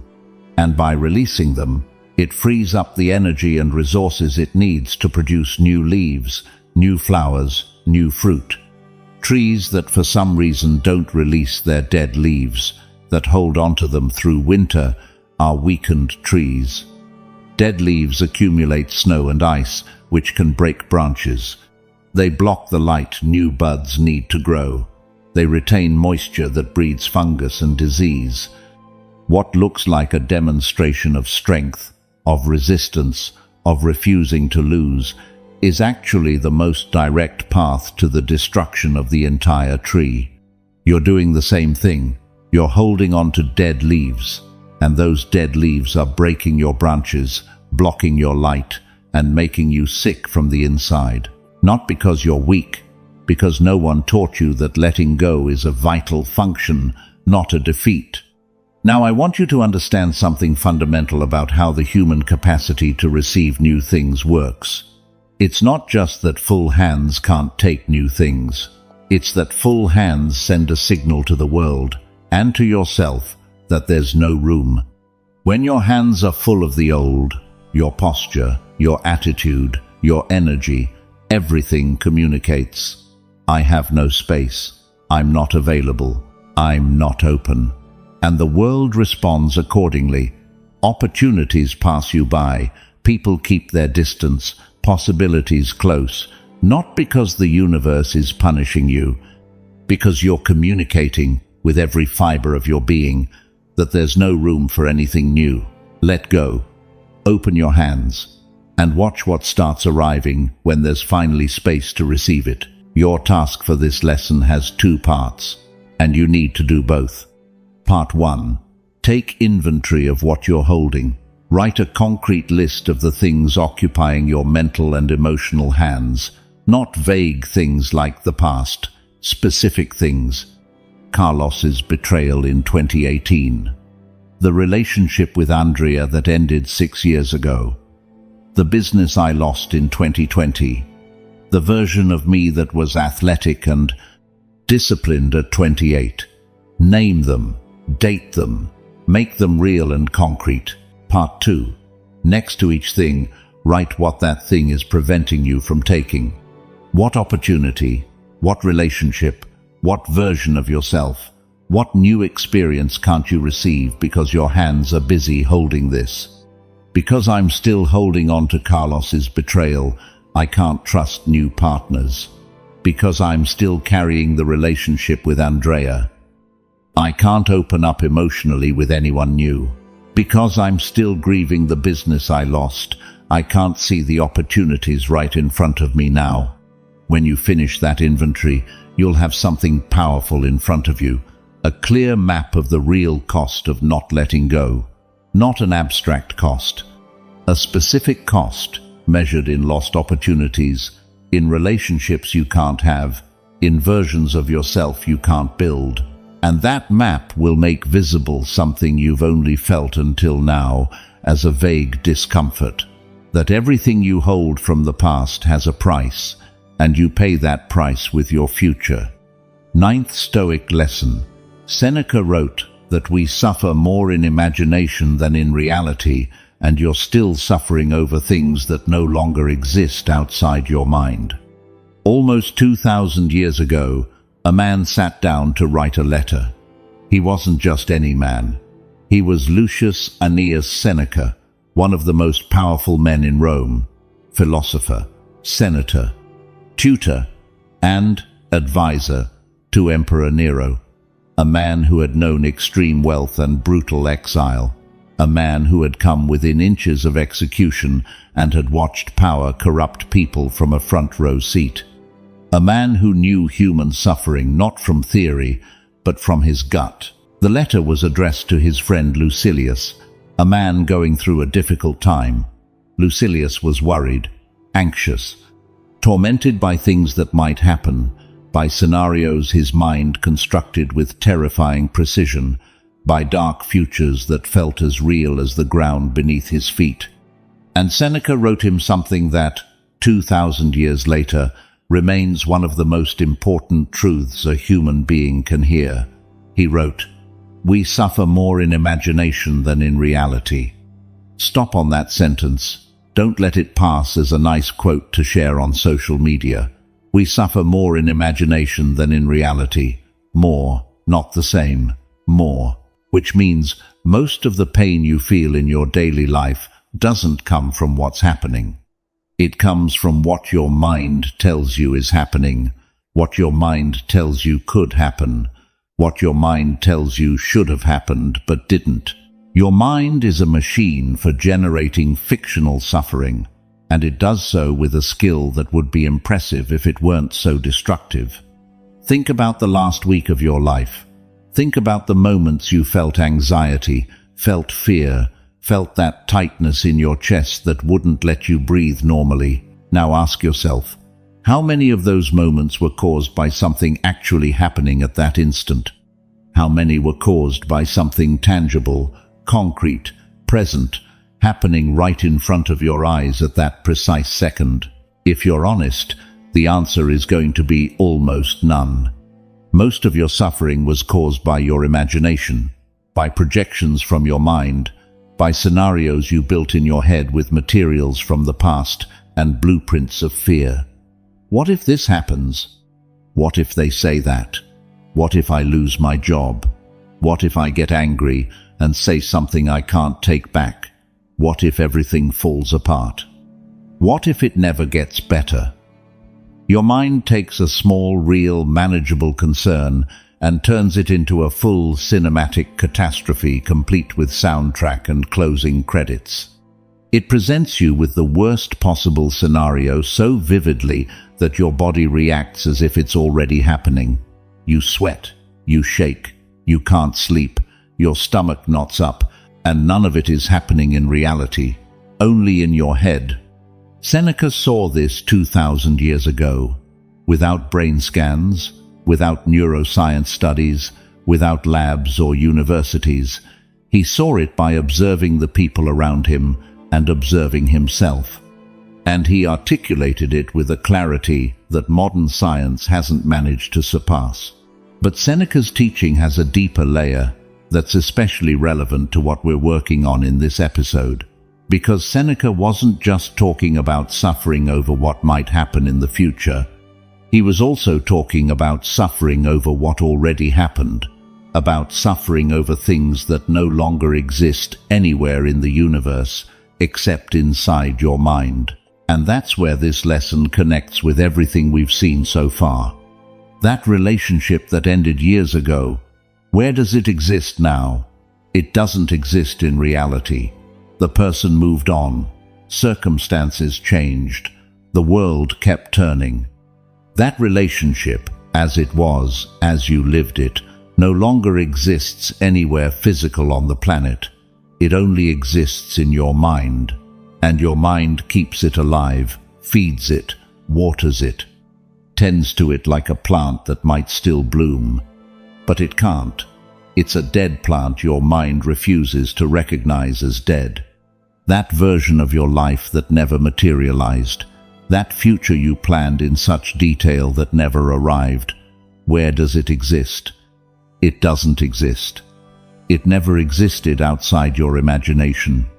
It was always a product of your mind, a projection, a movie you wrote, directed, and starred in, but that was never filmed in the real world. And yet you suffer over it as if you'd lived it and lost it.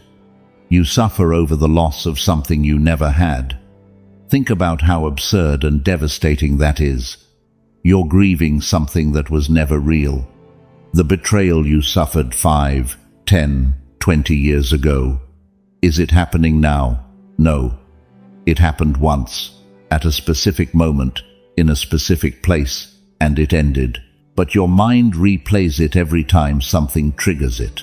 A memory, an association, an insignificant detail. Your brain connects to that experience, and suddenly you're back there, feeling the same pain, the same rage, the same helplessness, as if it were happening right now. But it's not happening right now. It's only happening in your imagination, and your body can't tell the difference. That's what Seneca wanted you to understand, that most of your suffering is manufactured, fabricated inside your own mind, with raw material from the past. It's not present pain, it's recycled pain, reprocessed pain. Pain you pull out of your memory's warehouse, dust off, put in the main display case of your consciousness, and then say, "Look how much I'm carrying. Look how I suffer." But that pain doesn't come from life. It comes from you, from your refusal to let the past be past, from your insistence on keeping alive things that reality already buried.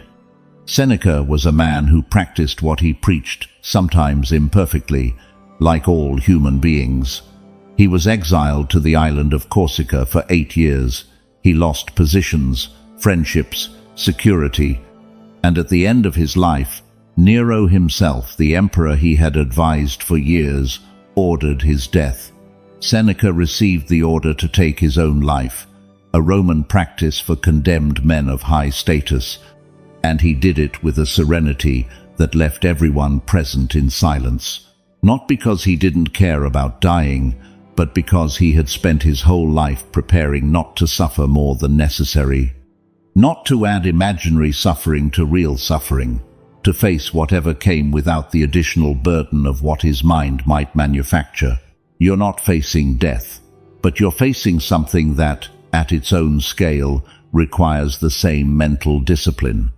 You're facing the task of stopping the suffering over things your mind keeps artificially alive, of stopping the feeding of pain that reality already removed from the stage, but that your imagination refuses to release. And that requires a conscious decision you have to make every day, sometimes every hour, sometimes every minute, the decision not to believe your mind when it presents past pain as if it were present pain. Your mind is going to lie to you. It's going to tell you that if you stop suffering over this, it means it didn't matter. Lie. It's going to tell you that you need to keep processing, that you haven't finished understanding what happened. Lie. You understood it years ago. It's going to tell you that the pain protects you, that if you stop feeling it, you become vulnerable to being hurt again. Lie. Pain doesn't protect you, it paralyzes you. It keeps you trapped in a moment from the past, while life passes in front of you without you living it. Seneca would say that real suffering deserves your attention and your response. If something is happening now, in the real world, that causes you pain, face it, act, respond, do what you have to do. But imaginary suffering, recycled pain, the mental movies your brain projects on the screen of your consciousness at 3 a.m, that doesn't deserve one more second of your life. Because it's not real, and giving your life to something that isn't real is the saddest way to waste it. Your task for this lesson is an exercise in radical confrontation with reality. For the next 7 days, every time you feel emotional pain, every time you feel that tightness, that anxiety, that sadness, that rage rising from your stomach, ask yourself a simple question. Is this happening right now, or am I remembering something that already happened? If it's happening now, face it, act, do something concrete about it. That's real suffering, and it deserves your energy. If it's not happening now, if it's a memory, a projection, an imaginary conversation, a future that doesn't exist, recognize it for what it is, suffering manufactured by your mind, and tell yourself with all the firmness you have, this is not happening, my mind is recreating it, and I choose not to participate in that recreation. It won't work instantly. Your mind will resist. It will insist the pain is real, that you need to feel it, that you can't just decide not to suffer.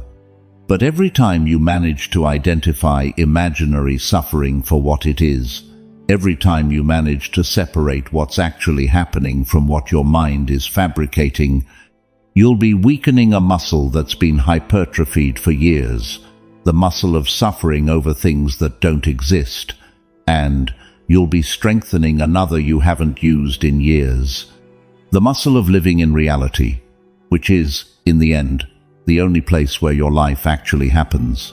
10th Stoic lesson. Letting go is the bravest thing you can do, because it means trusting that you deserve better than what you've been carrying.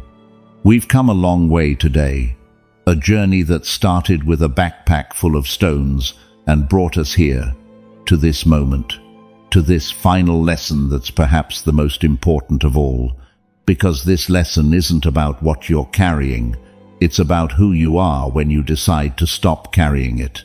Everything we've seen today has been preparation for this moment. You've identified what weighs you down. You've seen the resentments, the dead relationships, the old versions of yourself, the imaginary conversations, the apologies that will never come, the futures that won't exist. You've seen how pain disguises itself as loyalty. You've learned from Epictetus that we only suffer over what we treat as ours when it isn't. You've learned from Marcus Aurelius that clinging to pain honors no one. You've learned from Seneca that most of your suffering happens in your imagination, not in reality. You've seen that every time you revisit that wound, you're choosing to bleed again.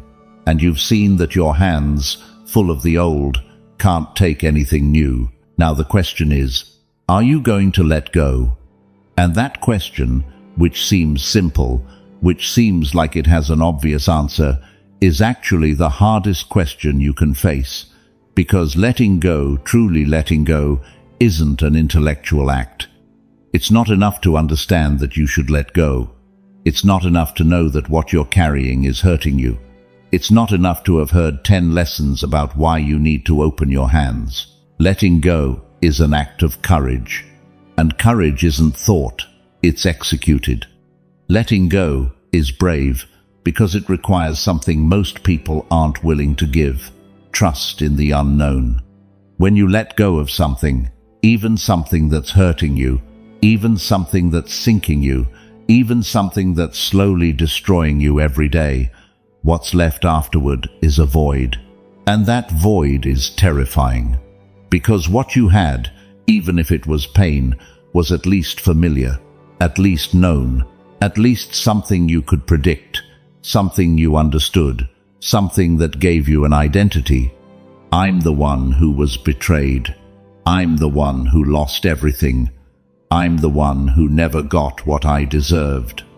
Those identities built on pain are comfortable, terribly comfortable, because they give you a story to tell.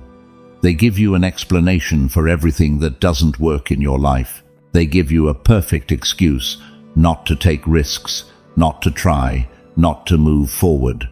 And letting go of that identity feels like jumping into the void without a parachute. Because if you're no longer the one who was betrayed, who are you? If you're no longer the one who lost everything, what defines you? If you're no longer the one who suffered more than anyone, what story do you tell when someone asks why you are the way you are? If you're no longer carrying that narrative of pain you've told so many times, it became your unofficial autobiography, the story that explains every one of your decisions and every one of your limitations. What story do you tell now? What's underneath the character you built to survive? The answer is, you don't know. And that's what's scary. Not knowing who you are without your pain. Not knowing what's left when you strip away the layers of resentment, of bitterness, of guilt, of toxic nostalgia. Not knowing what's underneath all of that. Maybe there's something beautiful. Maybe there's something that will surprise you. But maybe there's also a void you're going to have to fill with something new, something that doesn't exist yet. Something you're going to have to build from scratch with hands that just became empty. And that takes courage. A courage that has nothing to do with aggression or toughness or that Hollywood version of bravery where someone walks in slow motion toward an explosion. The courage of letting go is quiet. It's intimate. It's the decision you make at 3 a.m. when your mind starts playing the same movie and you, for the first time, choose to turn it off. It's the decision you make when someone mentions that person's name and you, for the first time, don't feel your chest tighten, not because you stopped feeling, because you chose not to hold on. Letting go is brave because it means trusting that you deserve better than what you've been carrying. Read that sentence again. You deserve better than what you've been carrying, not something different. Something better. You deserve a life that isn't defined by what someone did to you a decade ago. You deserve relationships that aren't contaminated by the ghosts of previous ones. You deserve nights when your mind rests, instead of torturing you with replays of scenes that already ended. You deserve to wake up without that weight in your chest. You deserve to breathe without it hurting. You deserve to look forward without the past yanking you back by the neck. But to receive all of that, you have to believe you deserve it. And there's the problem. Because somewhere in your mind, in some dark corner you don't visit often, but that operates with enormous influence over your decisions, there's a voice that says, you don't deserve something better. That says this is what you got dealt. That says, if you're carrying so much pain, it's because you did something to deserve it. That says people like you don't get happy endings. that says letting go is a luxury you're not entitled to. That voice is lying, and this is the last lie we're going to confront today. You're not carrying that pain because you deserve it. You're carrying it because no one taught you how to let go, because you grew up in a world that told you carrying was virtue, that enduring was strength, that suffering in silence was nobility, that showing pain was weakness, and asking for help was shame. You were taught that strong people carry everything, but no one taught you that the truly strong know what to carry and what to let go. No one taught you that wisdom isn't about how much you can bear, but how much you can release without losing yourself. Epictetus was a slave who let go of the idea that his freedom depended on chains. Marcus Aurelius was an emperor who let go of the need to destroy himself as a tribute to his children. Seneca was a philosopher who let go of imaginary suffering so he could face the real kind. None of them was weak, none was indifferent, none forgot what they lived through. All of them chose to live beyond their pain, and that choice was the bravest act of their lives. Now, it's your turn. I'm not asking you to let go of everything today. It doesn't work that way. Letting go is a process, not an event. It's something you'll practice every day, every week, every month, for as long as it takes. Some days you'll let go easily. Other days you'll clench your fists without realizing it, and you'll have to remind yourself that you can open your hands. Some days you'll feel like you made huge progress. Other days you'll feel like you went back to square one. That's normal. That's human. That's not failure. That's the process working. But you need to start. And you need to start with a concrete act that marks a before and after. A moment when you say, "Today, I choose to let go." Not everything. Not all at once. But something. One thing. The heaviest thing. The one you identified in the earlier lessons. The one you know perfectly well which it is because you've felt it in your chest the whole time we've been together in this episode. Your final task, the task that closes this episode and opens the door to the next, is a ritual. A simple but meaningful ritual you're going to do today, not tomorrow. Today. Take a piece of paper. Write on it the thing you've decided to start letting go of. Not a list of 20 things. One. The heaviest one. The one that's been hardest to admit you need to release. Write it in detail. Name it. Date it. Describe what it was. Describe what it made you feel. And then write a final sentence. This was real. This mattered to me, but I'm not going to carry this anymore. I choose to let go. I choose to trust that I deserve something better. Then, take that paper, read it one last time out loud, and destroy it. Rip it up. Burn it if you can do so safely. Tear it to pieces. Don't keep it. Don't put it in a drawer. Destroy it. Because that physical act of destruction is a message you send to your brain. This is over. I'm not keeping it anymore. I'm not visiting it anymore. I'm giving it permission to leave. It won't solve everything in an instant. You won't wake up tomorrow completely free of that weight. But you'll have done something you've never done. You'll have actively chosen to let something go instead of continuing to carry it by inertia. And that first choice, that first act of quiet courage, will make the second one a little easier, and the third easier still. Until letting go stops feeling like a loss and starts feeling like what it really is, the purest way to reclaim your freedom. We've reached the end of episode 3, and if you've really been here, if you didn't just listen but felt what we worked through today, then something changed inside you during these lessons. Maybe you can't name it yet. Maybe it's just a subtle sensation, like when the air changes before it starts to rain. Something shifted, something loosened, something that had been tight for years just started to give. That's the beginning of letting go, and it's enough for today. Let's walk through what we experienced together in this episode, because I want the magnitude of what you just did to be clear. We started with an image, the image of a person drowning in shallow water because their hands were full of things that no longer served them. And I asked you to see yourself in that image, to recognize that you too are drowning, not because life is too deep, but because your hands are too full. In the first Stoic lesson, you opened the backpack. You looked inside.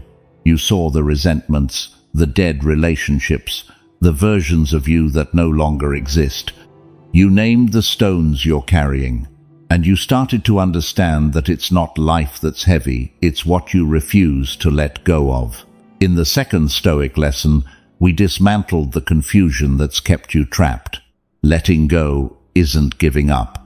It's not forgetting. It's not forgiving. It's not weakness. Letting go is stopping the self-poisoning from something that can no longer give you anything. It's emptying the dirty glass so clean water can enter. It's the difference between being strong and being heavy. In the third Stoic lesson, you met Epictetus, a man born a slave whose leg was broken, who had everything taken before he could choose anything, and who, from that position of absolute loss, taught the most liberating truth there is. We only suffer over what we cling to as if it were ours. What you don't control doesn't belong to you. And clenching your fists around what doesn't belong to you is a form of slavery you choose yourself. In the fourth Stoic lesson, you confronted the most insidious ghosts you carry, the conversations you never had but repeat every night in your head, the apologies you've been waiting years for, as if they were the key to your cell, not realizing the key was always with you. The futures you imagined so clearly, they felt real, but that never existed outside your mind. You learned you're suffering over lives that don't exist, and that every hour you dedicate to those ghosts is an hour you steal from the only life that does exist, the one happening now. In the fifth Stoic lesson, we uncovered the most dangerous trap of all, confusing pain with loyalty. You saw how you turn your suffering into a tribute, how you believe that stopping the suffering means betraying what was, how permanent guilt disguises itself as responsibility. And you heard the truth you needed to hear. Your pain honors no one. Your prolonged suffering proves nothing, except that you still haven't learned the difference between remembering and destroying yourself. In the sixth Stoic lesson, you met Marcus Aurelius, an emperor who buried most of his children and chose to keep living with purpose, not because they didn't matter to him, but precisely because they did. Because he understood that the best way to honor those he loved wasn't to destroy himself in their name, but to live in a way that would make them proud. You learned that clinging to pain honors no one. It only destroys the one who clings. In the seventh Stoic lesson, you looked an uncomfortable truth straight in the eye. The first time you were cut wasn't your fault. But every time you return to that wound, every time you revisit it, every time you relive it, you're choosing to bleed again. The original cut was someone else's. The replay is yours. And rumination, that act of chewing the same pain without ever swallowing it, is consuming you more than the original wound. You learned the practice of the passing train. See the thought arrive, recognize it, and choose not to get on. In the eighth Stoic lesson, you understood the real cost of not letting go. Your hands full of ashes from the past can't take anything from the present. Your mental energy, emotional energy, and time are finite resources you're spending on things that no longer exist, while the things that do exist pass right in front of you and you can't grab them. Like a tree that won't drop its dead leaves and therefore can't produce new ones. In the ninth Stoic lesson, Seneca taught you that we suffer more in imagination than in reality, that most of your pain doesn't come from what's happening, but from what your mind tells you is happening, could happen, or should have happened. You learn to ask yourself the most important question you can ask when pain appears. Is this happening now, or is my mind recreating it? And in the 10th Stoic lesson, we arrived at the heart of it all. Letting go is the bravest thing you can do. Not because it's easy, precisely because it isn't. Because it requires trusting the unknown. Because it requires letting go of an identity built on pain and daring to discover who you are without it. Because it requires believing, somewhere deep in your being, that you deserve something better than what you've been carrying. And yes, you do deserve something better. That's not empty motivation. It's a fact. You deserve a life that isn't defined by what was done to you. You deserve peaceful nights of sleep. You deserve clean relationships. You deserve a present that isn't hijacked by the past. And all of that is waiting for you on the other side of the decision to let go. Now, if this episode moved something inside you, I need you to do 3 concrete things before the inertia of everyday life makes you forget what you felt today. First, leave in the comments the phrase we established at the beginning. I choose to let go of what's sinking me so I can finally float. Don't write it on autopilot. Write it as a commitment, as a public declaration that today you decided to start opening your hands. Every person who writes that phrase gives permission to another person to do the same. Your comment could be the spark someone needed to dare to let go. Second, share this episode with someone you know is carrying a weight that doesn't belong to them.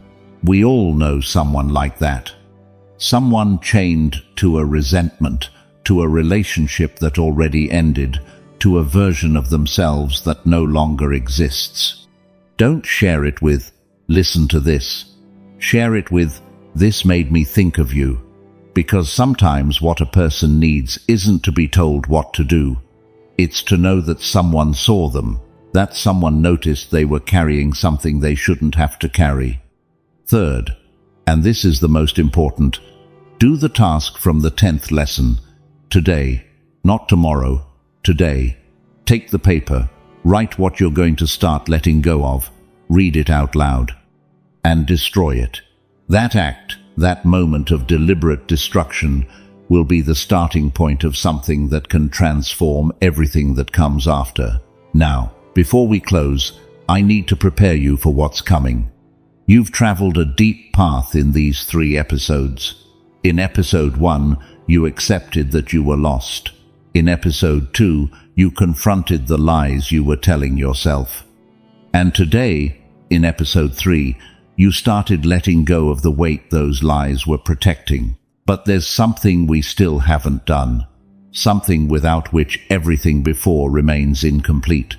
Something most people avoid their entire lives because it's possibly the most uncomfortable thing you can do.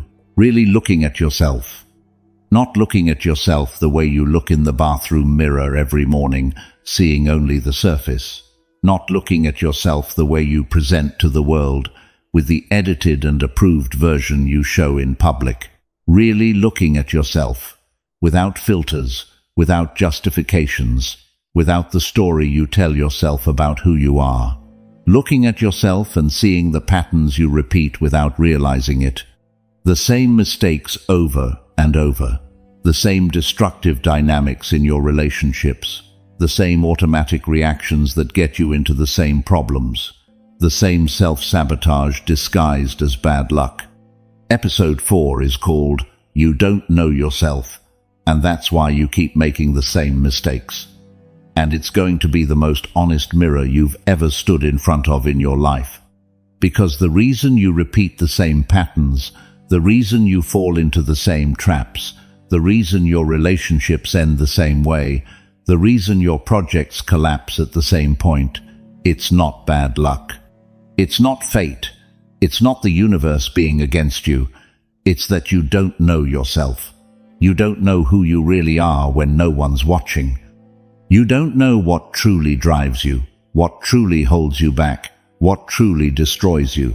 And until you know, you're going to keep repeating, over and over, like a broken record playing the same song no matter how many times you change the needle. Today you let go of the weight. It was necessary. It was urgent. Your hands are freer now than they've been in years. But free hands are only useful if you know what to build with them. And to know what to build, first you have to know who you are, not who you think you are, not who you were told you were, not who you pretend to be, who you really are, with all your light and all your shadows, with all your gifts and all your destructive patterns. Episode 4 is going to show you exactly that. And it won't be comfortable, but nothing that matters ever is. Letting go was the third step. Really looking at yourself is the fourth. And without the fourth, the first three lose their power. This is Stoicism for winners. This is from lost to unstoppable. And today, you took a step most people never take. See you in episode 4. Bring the honesty you practiced today, because you're going to need it. All of it. Your voice matters here more than you think. Every insight you share strengthens and elevates this community, because this isn't just another space. It's a circle of people who choose to live with intention, with discipline, and with character. Each of you leaves a mark, and the reflection that receives the most support will be pinned as a banner of who we are. Not as decoration, but as a reminder of the kind of warrior who chooses to think, feel, and act with stoic clarity. Because this is a community that doesn't run from pain, it walks through it with courage. A community that doesn't look for cheap comfort, it seeks wisdom. A community that doesn't break under adversity, it turns it into strength. And if you've made it this far, it's because something inside you is already shifting. Something is waking up. Something is asking for more. So, before you leave, check the description. There you'll find the paths we created to help you keep strengthening your mind.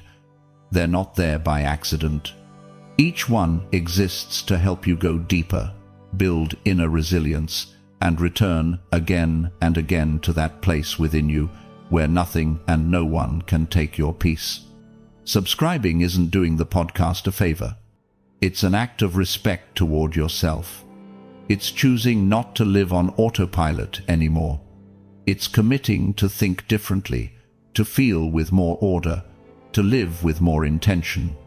Because every Monday, Wednesday, and Friday, we publish reflections designed to stay with you when life gets heavy, when your mind gets loud, when you need a reminder of who you are. Not following us means risking missing the one lesson you might need in the hardest moment. And if you choose to go a step further, if you choose to become a member, understand one thing clearly. You're not donating, you're sustaining a mission.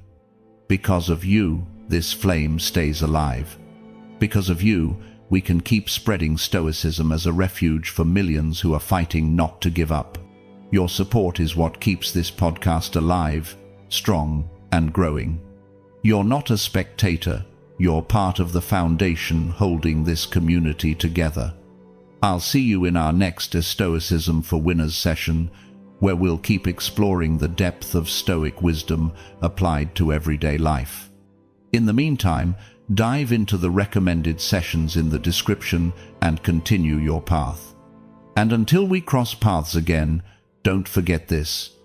You are the master of your perception, the guardian of your peace, and the warrior of your own battle. That is the legacy of Stoicism. That is the art of becoming invincible.